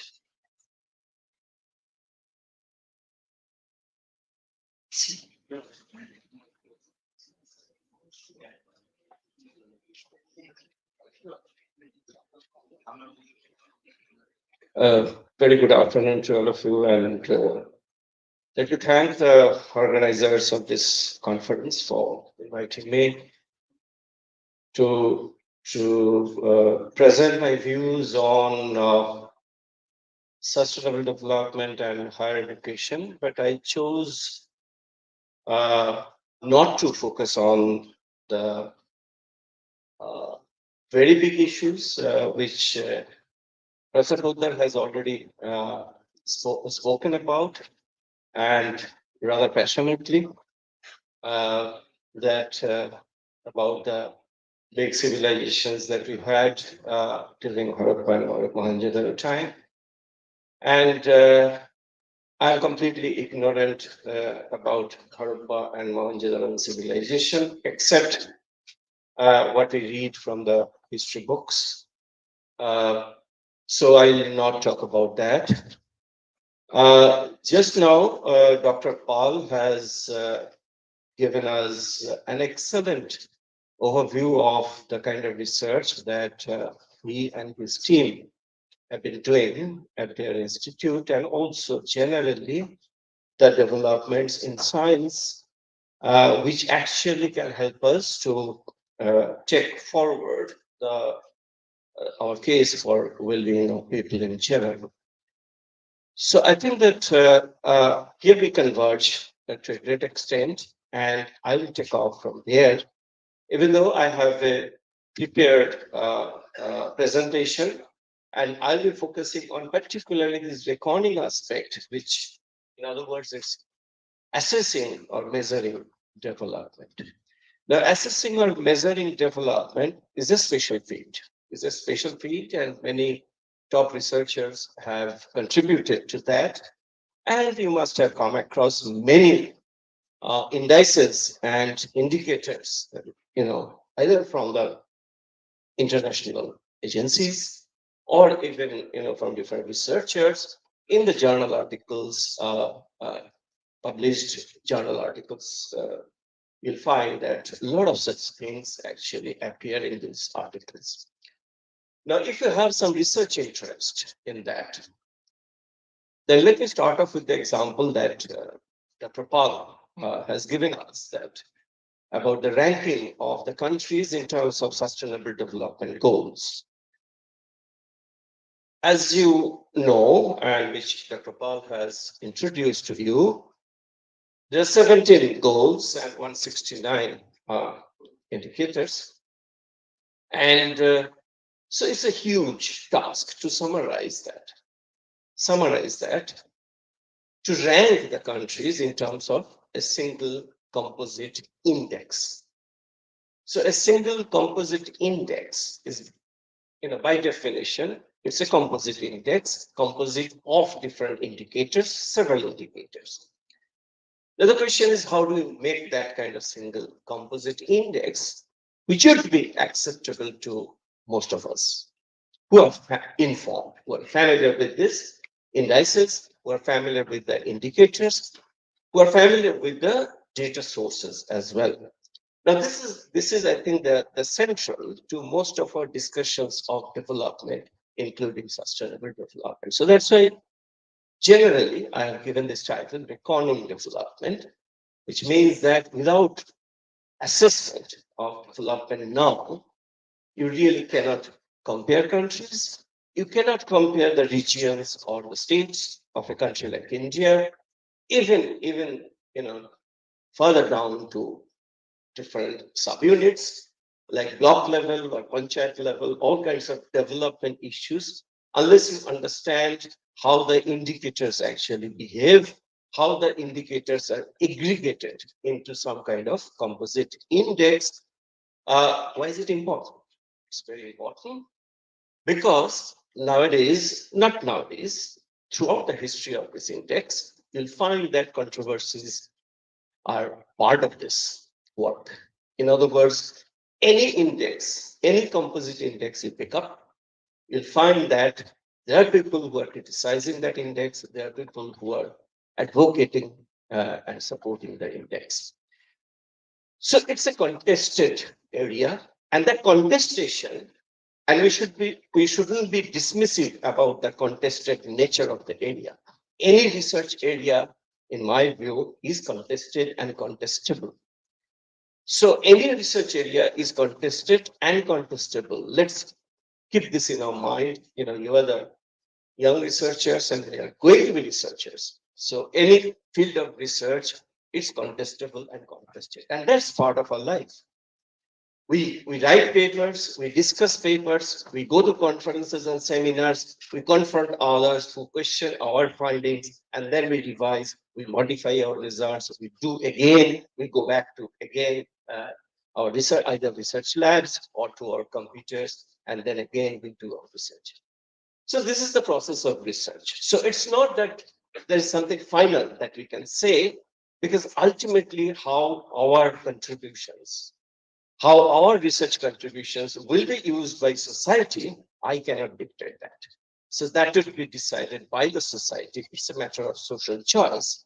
Which piece of research will be thrown away and which piece of research will be acceptable by the power that be, that's a very different process, which I think towards the end of his presentation, Dr. Paul alluded to, that ultimately it's a social and political process, that which part of our research will be accepted. But we have to keep on doing our research. That's the last point, that we have to keep on doing our research, no matter who is accepting my research or not. I publish it, maybe after 20 years, maybe after 30 years, somebody picks up that paper and then again, uses it for some purpose. So that's how knowledge is generated. The knowledge resources, we call it now, are generated. Let me focus more on the issues that I have chosen to focus on. This is a very recent, in fact, again, Dr. Paul. In fact, Dr. Paul has given us so many, in a few statements, just single sentence statements. In fact, there's so much into that. So I was really fascinated to pick up some of his points that he mentioned. He said that in terms of sustainable development goals, the latest ranking 2020 shows that we are at 120. But then again, at the end, towards the end, he says that very recently, there's a report from Niti Aayog, which actually says that 135 million people, 135 million Indians, 13.5 crore, they are now out of poverty. Now that's another index. What kind of index is that? It's a multi-dimensional poverty index, which is a composite of 12 different dimensions. And it's summarized in terms of one composite index. And that composite index is called multi-dimensional poverty index. What Niti Aayog has done is that they have used this concept, which is actually given by UNDP, United Nations Development Program, and as you know, that United Nations Development Program, first in 1990, in 1990, they initiated one exercise that's called Human Development Index, and also subsequently every year they publish Human Development Report. And in that Human Development Report, they rank countries in terms of Human Development Index, which is another composite index. You see that now we have several composite indices, which actually we really have to, you know, uh, deal with, I must say. Now, how to deal with that? Unless you are informed about how these indices are constructed, what are the assumptions behind those indices, and what are the data sources which they have used to compute the final composite index. Now, newspaper reports, journalists don't have that time, but researchers do have that time. So journalists don't have the time, so they are interested in the headlines. So the headlines and the text that you get from the newspapers, you find that, okay, so in according to such and such index, 135 million Indians are now out of poverty. Another newspaper report says that in terms of human development, I mean, it's going to publish to be out, very soon, that Human Development Report 2023, and you'll find that again newspaper headlines saying that India's position is something like 130 or so among all the countries. Okay, so we have now several composite indices, and how to make sense of them?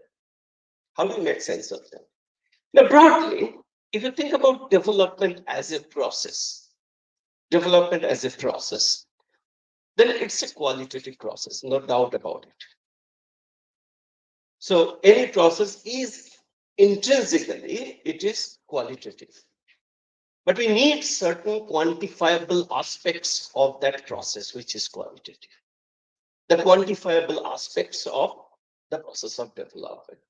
It's not that I'm measuring the entire thing which is development. No, it's not possible. It's impossible. Let's face that what we mean by development, no matter how so-called holistic you are, but still there are certain things which you may not be able to quantify with your present state of knowledge. Maybe in future you can, but with your present state of knowledge, you cannot measure that. Now, in that case, you have to be partial, and again, you have to be plural in the sense that any composite index means you believe in plural dimensions of development. So in other words, what I'm saying is that the process of development is essentially qualitative in nature. And now the agreed upon view is that development is seen as expansion of the real freedom that people have to do what people have risen to value. You see that people. So to do what people have risen to value, people have risen to value. Now that's a very, very important concept, which people have risen to value. Who are the people? You and me, I mean, all of us. And people have risen to value. It's not that what I like. I may like smoking, but I don't have reason to value smoking simply because I won't allow my daughter to smoke at this age. So I like something and I have reason to value something. There is a clear distinction between the two.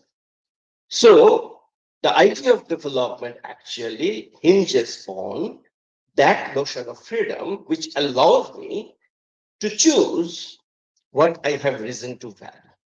All right. So what I have reason to value, which means that it's not only for myself, but also for others. So I have reason to value. I won't advocate smoking by other, children or teenagers. I won't advocate that. Why? Even though he or she is not my daughter or son, but still I won't advocate that simply because I have reason to value non-smoking. So in other words, I have a list of things which we have, it's not we have reason to value. So that is how we should understand development. It's not development of, certain highways, not development of certain, highways may be valued by many people. Fine, that's fine. But of course, ultimately, that's an intermediate step towards something which is called freedom. Now that freedom is the what is called positive freedom. That means my freedom to choose. It's not the negative freedom in the sense that my freedom of speech is curtailed. So if you lift that, then I have the freedom.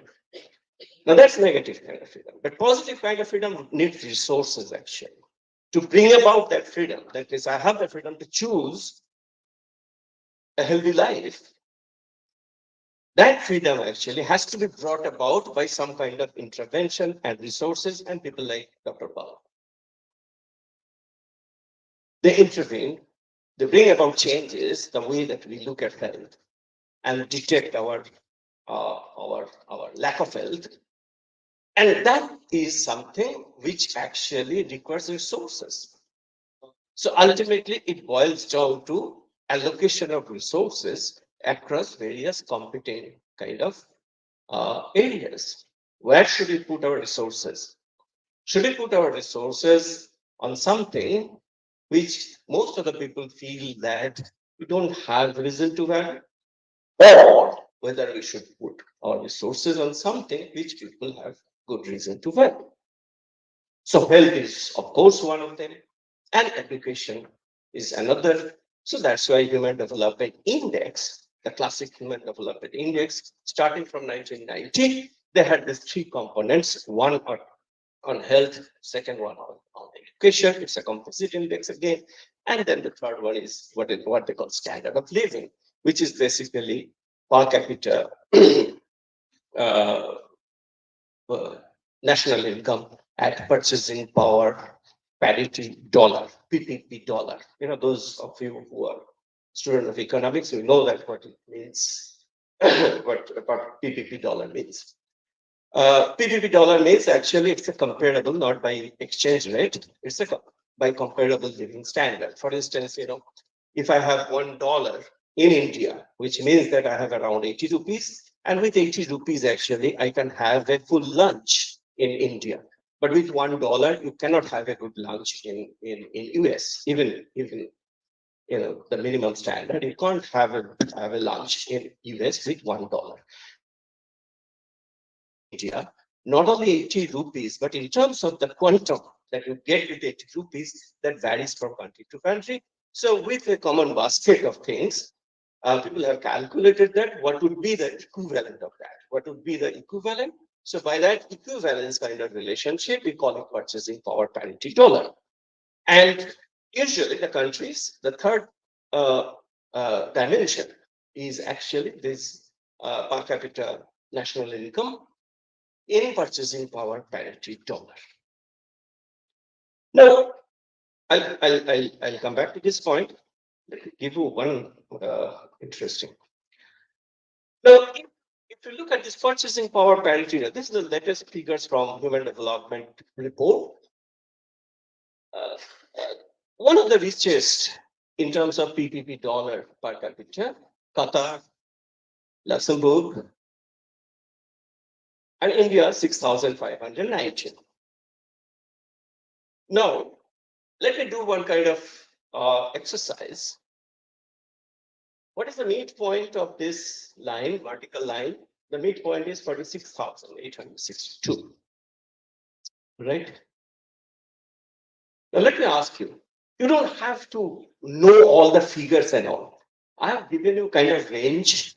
You do your mental calculation and tell me where you put Italy. Above the midpoint or below the midpoint? Above the midpoint. Everyone agrees? Everyone agrees above the midpoint? Italy's per capita income PPP dollar 38,000. Below by almost 8,000.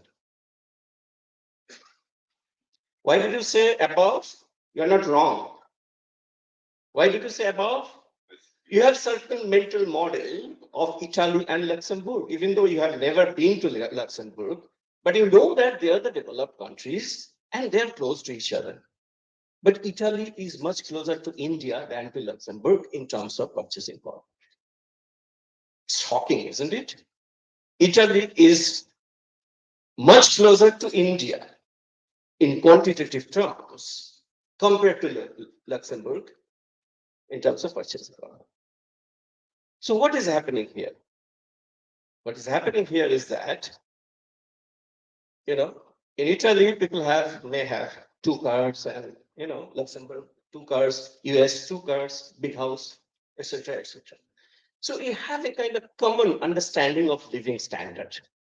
But actually, the PPP dollar income ranges from maybe 30,000 to 90,000 or something. So in other words, this additional 60,000 in terms of per capita income doesn't add too much on the visible living standard that you are familiar with. So the living standard that you are familiar with, having a car, having a house, nobody is begging in the street and things like that. Now that is quite common in many of these countries. But the per capita income actually ranges, the range is almost like 60,000. Whereas India's per capita income is 6,590. So then my technical point, the point is that in any index, composite index, you have this as one of the three indices or indicators, sorry. One of the three indicators is per capita income. Then you have to really think about it, because the composite index value will be driven by your ranking in this third dimension, isn't it? So your composite index value will be driven by your ranking in the third dimension, even though in real terms, they're not much different. If you look at the things like healthcare or education or something like that, then what do you do? So the third dimension is appearing in Human Development Index, but not in its face value. They're very carefully, they have modified it. And we don't look into each of these items carefully. So in the composite index, there are three components. The last component, that is standard of living, it comes with a log. Log per capita income PPP. Why log? Because log has this peculiar property. That is, as your income, as x goes up, log x actually increases, but at a decreasing rate. So that's why the difference at the higher level, the difference actually shrinks because of the log function. So you see that how our very simple mathematical concepts are being used here to incorporate certain value judgment that we have in our mind. Value judgment. The value judgment is extremely important in the context of any index building exercise. Why value judgment? I said that there is no unique value judgment. Even the UNDP has experimented with this conversion, this transformation function several times. Initially it was log. Then after several years, they used another formula, which is something different, what they call modified Atkinson formula. And again, they came back to this log function. So after trial and error, all kinds of exercises they have done. That is what UNDP has been doing for the past, 33 years. To make it more, well-founded and sound. Now, if you just, stand up and say that, I don't accept this because all these composite indices are nonsense. I don't believe in that. Well, to some extent, they may be nonsense. But what do you have instead? Instead, what we have are narratives, anecdotes, anecdotes and narratives cannot be used in reckoning development. So I take a very firm position on that. Anecdotes and narratives without any support of this quantitative evidence or even the quantitative exercises that you do and the scientific thinking that has gone into that, those exercises, those things cannot be thrown away easily. So this value judgment, we have to understand what kind of value judgment is underlying that thing. You question that particular value judgment. Instead of saying that entire index is, and dismissing the entire index, saying that it's nonsense. So you get into that and try out if there are any flaws, if some modifications can be made, just do it. Now that exercise we have been doing, now I can be a little bit autobiographical of this. Ever since my PhD work, I have been doing things on that. Maybe over the past more than 30 years. I've been doing exactly this. All my publications mostly in these areas. Basically technical issues in how you aggregate indicators into composite index with suitable value judgment, which people have reason to agree on. Because I can come up with a very weird idea and nobody accepts that. There's no point in making that index which nobody accepts. All right. So this is a very interesting exercise, and you have to be sensitive to what other people say about your index, whether it's acceptable or not. Now, through this process, in fact, Sabina Alcaid and James Foster, they came up with this multidimensional poverty index, which Professor Paul has alluded to towards the end of his lecture. And why do you need another index besides Human Development Index? Well, Human Development Index is the development in the positive sense. That means as you develop, then the index value goes up. Multidimensional poverty index is focusing on the deprivation side, just the opposite. That is, to an extent, the people are deprived of certain basic services, including drinking water, sanitation, and things like that. And also there are health indicators in the deprivation sense. That means, your infant mortality or child mortality, etc. The child mortality is not development. As child mortality figure drops, then you are developed, right? So they have taken only those indicators which actually can get into some notion of deprivation. So it's an index of deprivation. Now, since they're calling it poverty, another debate arose. Those who are familiar with this, you must have noticed that all the national dailies, Indian Express, Times of India, Hindu, all of them carried editorial and post-edit pages. Several people have written about that. That what is this poverty and what is the poverty that Planning Commission used to assess? They're two different things. Now earlier, when I say that the poverty headcount ratio for India is 30%, which means that 30% people are below poverty line. And that line actually is set in terms of a monetary matrix, a money figure. How do they arrive at? They actually start from a consumption bundle that we consume, and National Sample Survey gives you the estimate of those expenditure on consumption. And from there, they calculated that what is the thing that you need to cross that minimum consumption bundle, which actually gives you certain calories. So that's the poverty line exercise that earlier Planning Commission did. And on the basis of that, they kept on calculating poverty line, poverty estimates for all the states. And even the interstate allocations, the finance commission, successive finance commissions, their recommendations, they took into account this backwardness, and in the backwardness, they incorporated certain notion of deprivation. So that is how actually this, allocation, distribution, and planning that have happened so far. Now, multidimensional poverty is something very different. As I said that it actually takes into account several dimensions besides just your consumption expenditure and the minimum income required to get that expenditure, to get those consumption, get that consumption button. So it is different, as I said. There are 12 indicators. There are indicators of access to water, access to sanitation, etc. And then you combine them and find out a composite index for each household.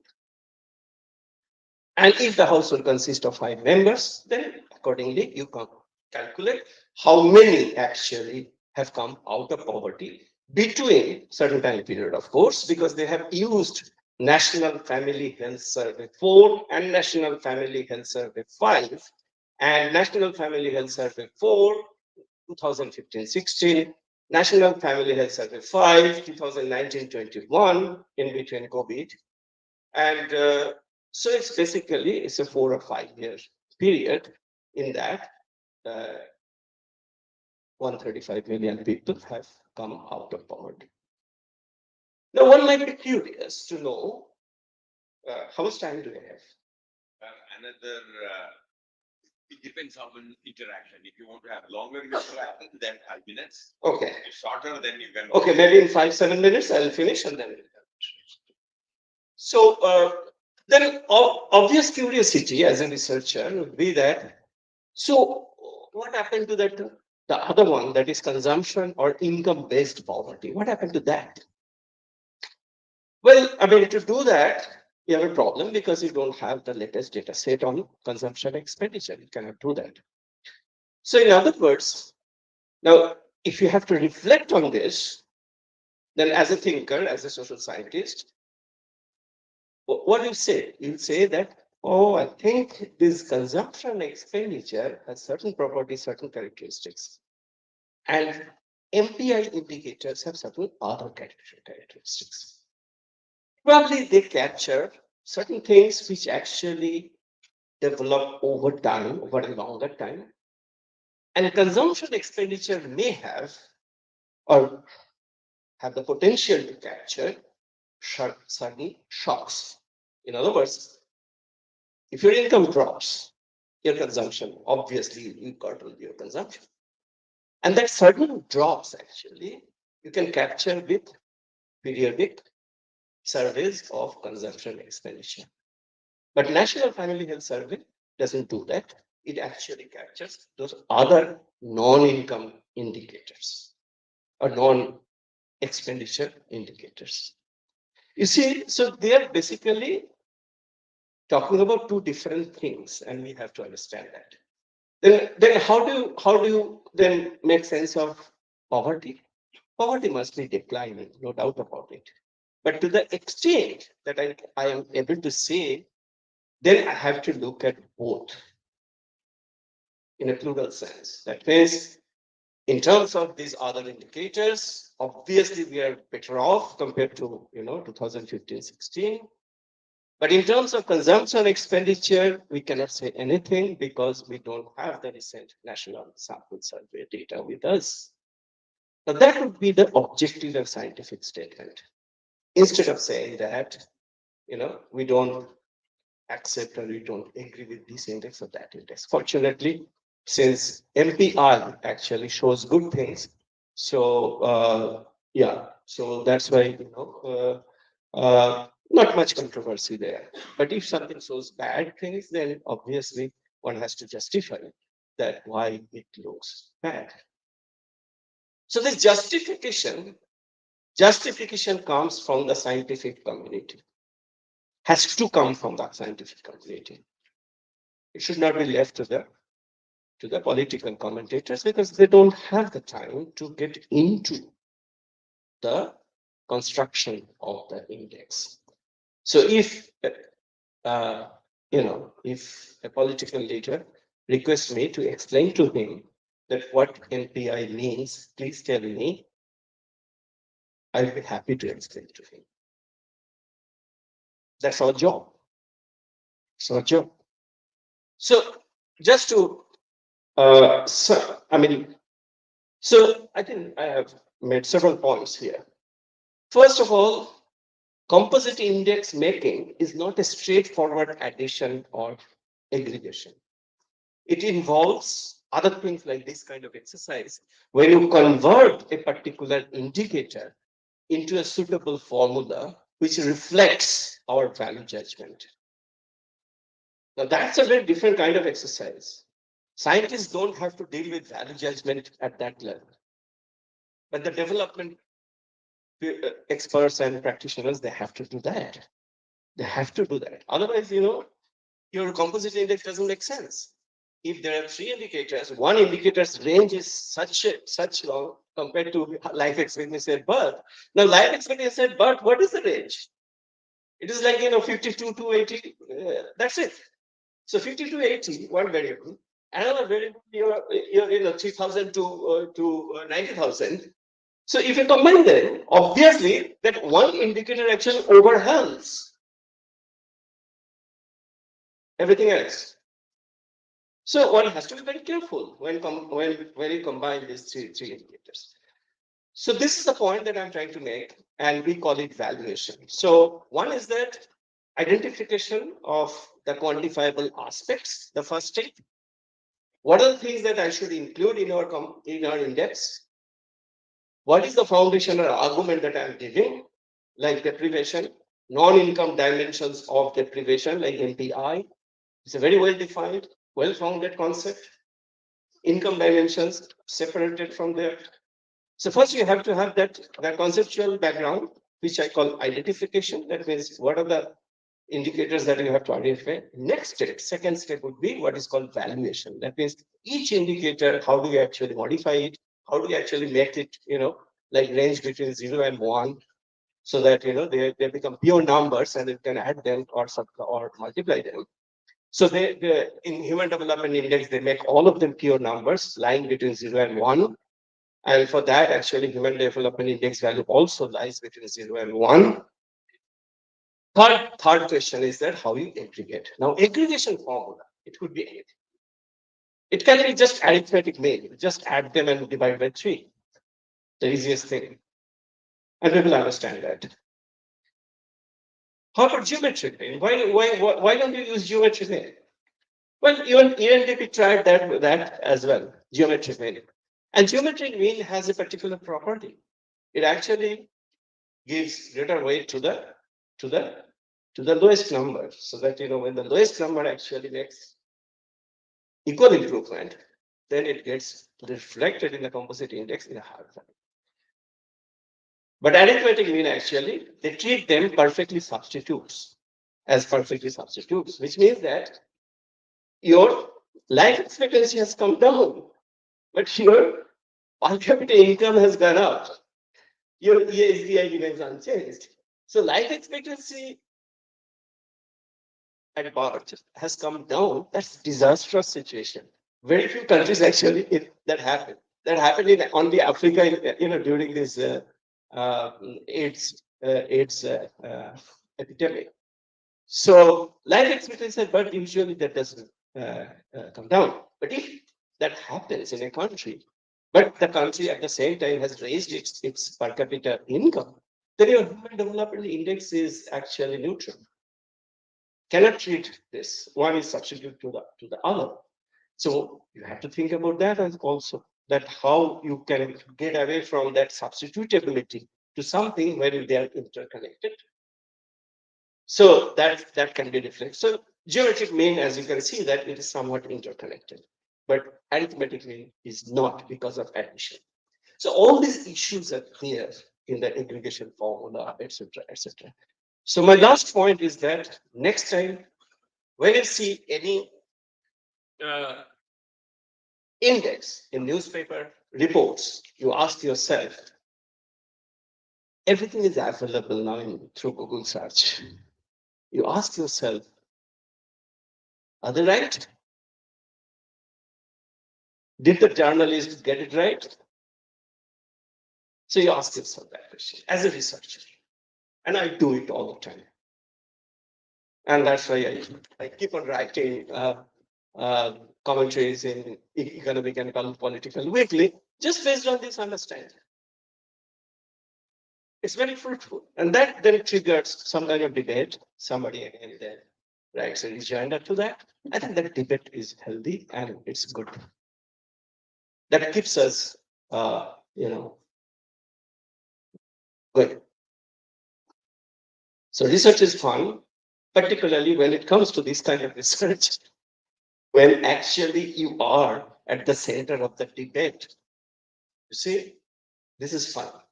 Thank you very much. Thank, thank you very much, Professor Chakravarti. I think very, very interesting development indices. They are quite complicated in many sense. There are many who wish to believe, and for researchers, there are lots of challenges. I think challenges for our big, great economists is to make the things simpler, which is can be easily digestible by public at large. That is very important because ultimately development is for public. So this was very, very interesting, in my opinion.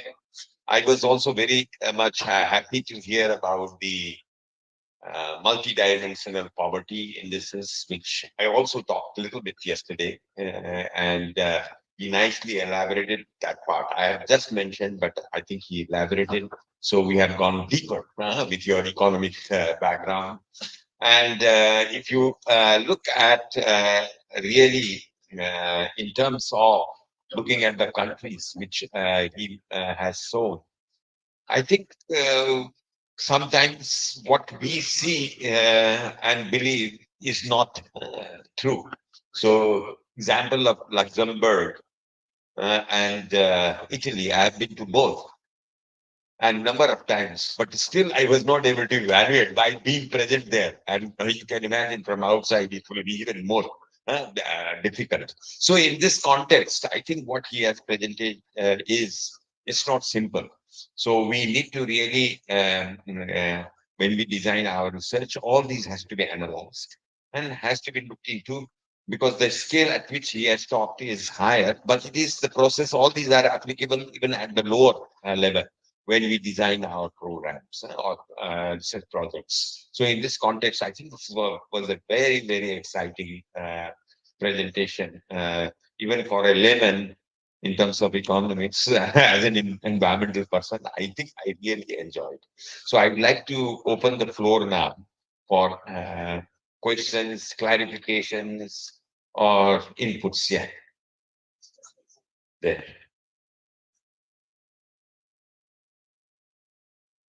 Hello, sir. So my question is about healthcare facilities. As you can see, the state and healthcare facilities throughout this nation is not so good shape as far compared to the private healthcare facilities. So a people with mediocre income or higher income, sh- to some extent, lose their hope at the state and healthcare facilities and go to higher private healthcare facilities. Whereas the large section of the poorer people, they cannot agree that part. So how do you see as a economist, is this a good sign for development? Shall I take questions first? Because there's only one hand for you. Okay. Yeah, that's a very good question. If I am allowed to take maybe 2 minutes, I'll elaborate on a little bit. We have been doing or writing about these things for long, and so you see that this private public facilities as an economist. So I'll look at this thing from the vantage point of an economist. When I talk about healthcare system, I don't just mean the government facilities. But if you look at the healthcare officials in the states, they think only in terms of the government facilities, right? The officials. So it requires a kind of systemic thinking. Systemic thinking in the sense that the system consists of both private, public, and non-profit. There's a huge non-profit community supported kind of facilities. Now, then some kind of economics actually goes on between this public-private choice, etc., etc. Let me give you examples of Kerala and West Bengal. This is my very favorite example. Now, normally we think that Kerala's healthcare facilities are good, so most other people go to government facilities. But actually, it is not. National Sample Survey data, if you look at that, uh, for inpatient services in Kerala, uh, about 35% go to government, but 65 goes to private. Whereas in West Bengal, about 75% goes to government and the rest private. It's almost like opposite. Now one wonders, does it mean that the government facilities in West Bengal are much better compared to Kerala? I doubt. What happened is that in Kerala, you have a lot of private facilities. And Kerala, you see that there is no big metropolitan city and the hinterland. It's not like that. So there are several towns which are prosperous towns like Kochi, Trivandrum. Trivandrum is one of them, Kochi and then Calicut and all of them. Everywhere you will find private hospitals with reasonable rates. Now, why reasonable rates? Now, reasonable rates, I'm not saying on anecdotal basis. Again, data. National Sample Survey data, it shows that if you go to a private hospital in West Bengal, you pay almost like 6 times as much as you pay in government hospital in West Bengal. In Kerala, you pay only 2.5 times as much. What does it show? It shows that there is a competition in the healthcare market in Kerala, which is functioning, well functioning, to reduce the overall price of it. That means that private facilities, they are forced to compete, even I mean, not only among themselves, but also with the government facility, because government facility also good. You see the point? So if you miss out this entire market, what is called market for healthcare, then I think that your health policy may be wrong to some extent. Because if you want to, for instance, in West Bengal, quite often we hear that, why doesn't the government control the price of the private sector? No, if you don't have, I mean, if the private sectors essentially they're cartels and monopoly kind of thing, then it's very difficult to control the prices there. But the alternative would be that you promote some kind of competition. I mean, I'm not saying that I'm for that. So since you are saying that out-of-pocket expenditure is more, out-of-pocket expenditure is becoming more and more. So one way is that you should have more facilities. That's it, with reasonable price. Now that could be one. I'm not for insurance-based kind of system because insurance-based system actually is very cost-intensive. That means the government ends up paying a lot of money, but in terms of quality of care, it's not as much. Because US system is insurance-based, we know that it's a high-cost kind of healthcare system. I stop here. Thank you. Two more. One and Yeah. So first of all, thank you, sir, for this elaborate presentation. Now, my question to you will be, what is the best way forward to integrate both the two concepts of poverty in the context of India? Now, why I'm asking this question is, when I'm going for Indian economy as a whole, we are perhaps say we are the fourth largest in consumption. And then also we are telling when it is per capita income, there is a significant difference. Top 50, 60 families are controlling maximum wealth. So this is one aspect of our poverty, right? On the other hand, some of the governments are going for some, which also sometimes we used to say every, like your government hospitals, free educations, and all those things. That is also criticized. Now the point is, what is the best way to amalgamate to see about poverty in this type of complex issues in a countries like India? So, let's take another one. And this is all. Thank you, Professor Chakraborty. You remind me your my meet with you in the higher education department. Thank you. But your explanation on the healthcare system has instigated me to ask the question. Being a student of chemistry, I can mimic a protocol of the United States of America or anywhere else in the world. But in social science, how much is it justifiable and logical to adopt a system from the Western or so-called developed world in India. Let's take last one more question, and then you can have 3 minutes to answer three questions. Hello, sir. Thank you very much for your nice presentation. Actually, this is not my question. My observation is that a country like India, we have almost vast population and also rural areas around us. We have seen that, sir, many statistical data that we see on the newspaper or any publications, like rural consumption, rural household.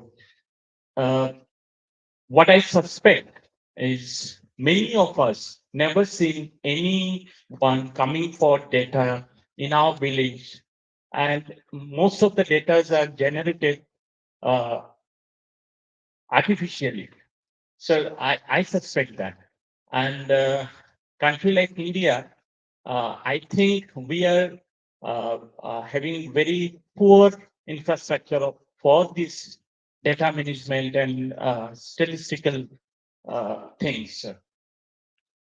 Okay, let me take up the last one. I disagree to some extent that what you're saying, what your skeptical view about entire data system in India. India is in fact uh, much praised by the scientists, economists, including the people like Angus Deacher, who has worked a lot.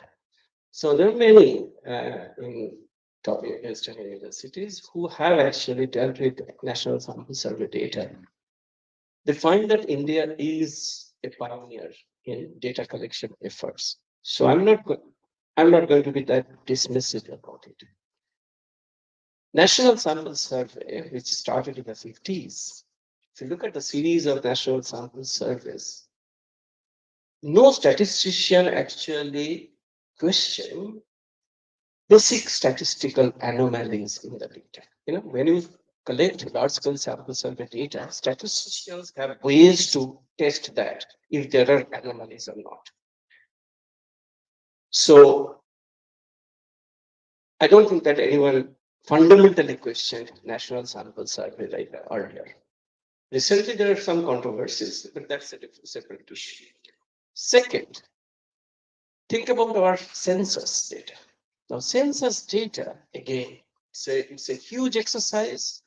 And if you really work with census data, I would, in fact, urge you all to, it's easily available. Look at the census data and just plot different things. Now, when you plot different things, immediately you'll see anomalies if data are not properly collected.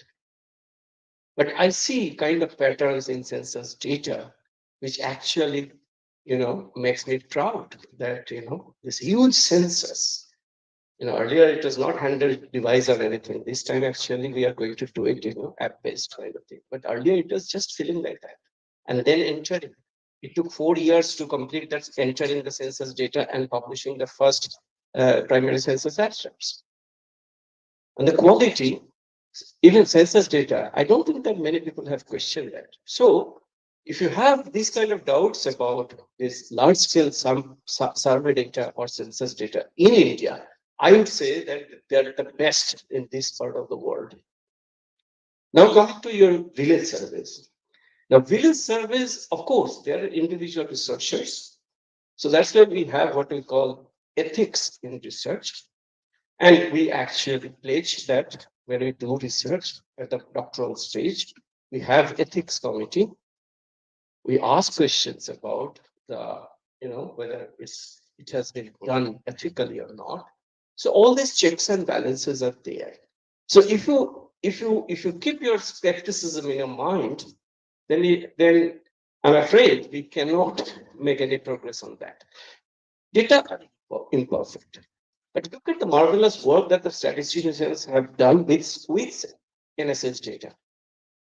They have actually found out where exactly something might have gone wrong. They identified that, and then they have found out some ways to get around that problem and still get the result. Statistics allows that, and statistics has the tools to do that.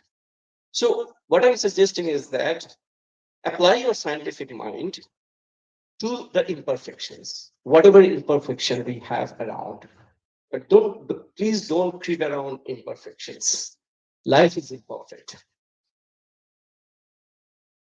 Thank you. Thank you very much. A very good, I think, talk. All the three talks. Thank you very much. Let's give a big hand to Professor Chakravarti.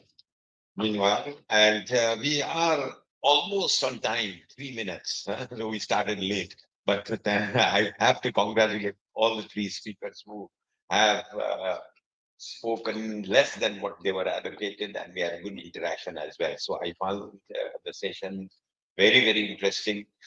For me, if I look at the sustainable societies, I think all the three deliberation, one coming from the historical history background and talking about the whole evolution in terms of sustainability, and then the big challenges. Then we heard about the technology, sustainable development goals, and about the role of technology, and especially looking at the human health and societal impact. And finally, we have heard an economist.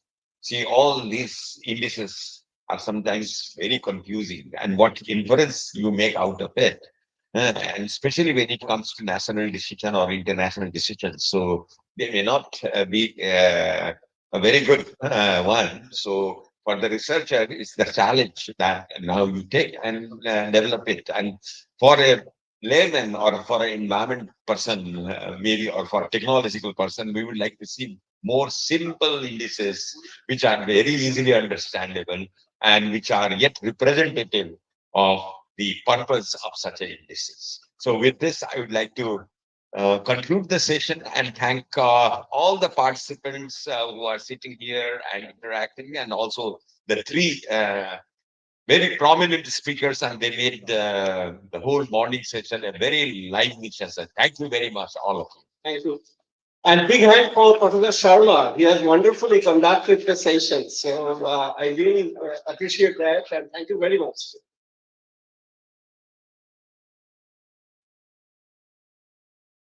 Thank you, sir.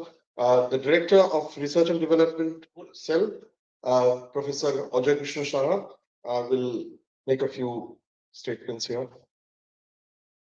Thanksgiving.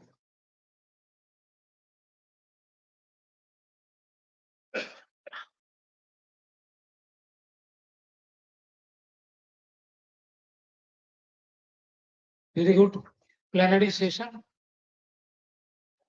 And I acquired knowledge minutes after minutes. It's really, it is an impressive plenary session. Really fantastic. I have attended so many international symposium, seminar, but really it's given immense pleasure to witness such type of plenary session. I congratulate Satyadev Puddar and Dr. Meenal Pal and also Ochil Chakraborty for giving immense information for the students at large, scholars, and faculty members. And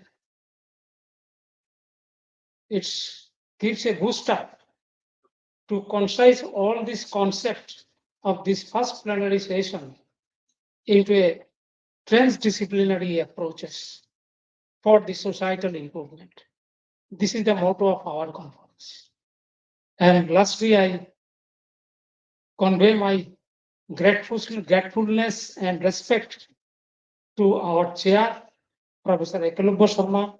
He has conducted this session is a very beauty manner and in a time-bound program. Thank you all. Thank you to our speakers.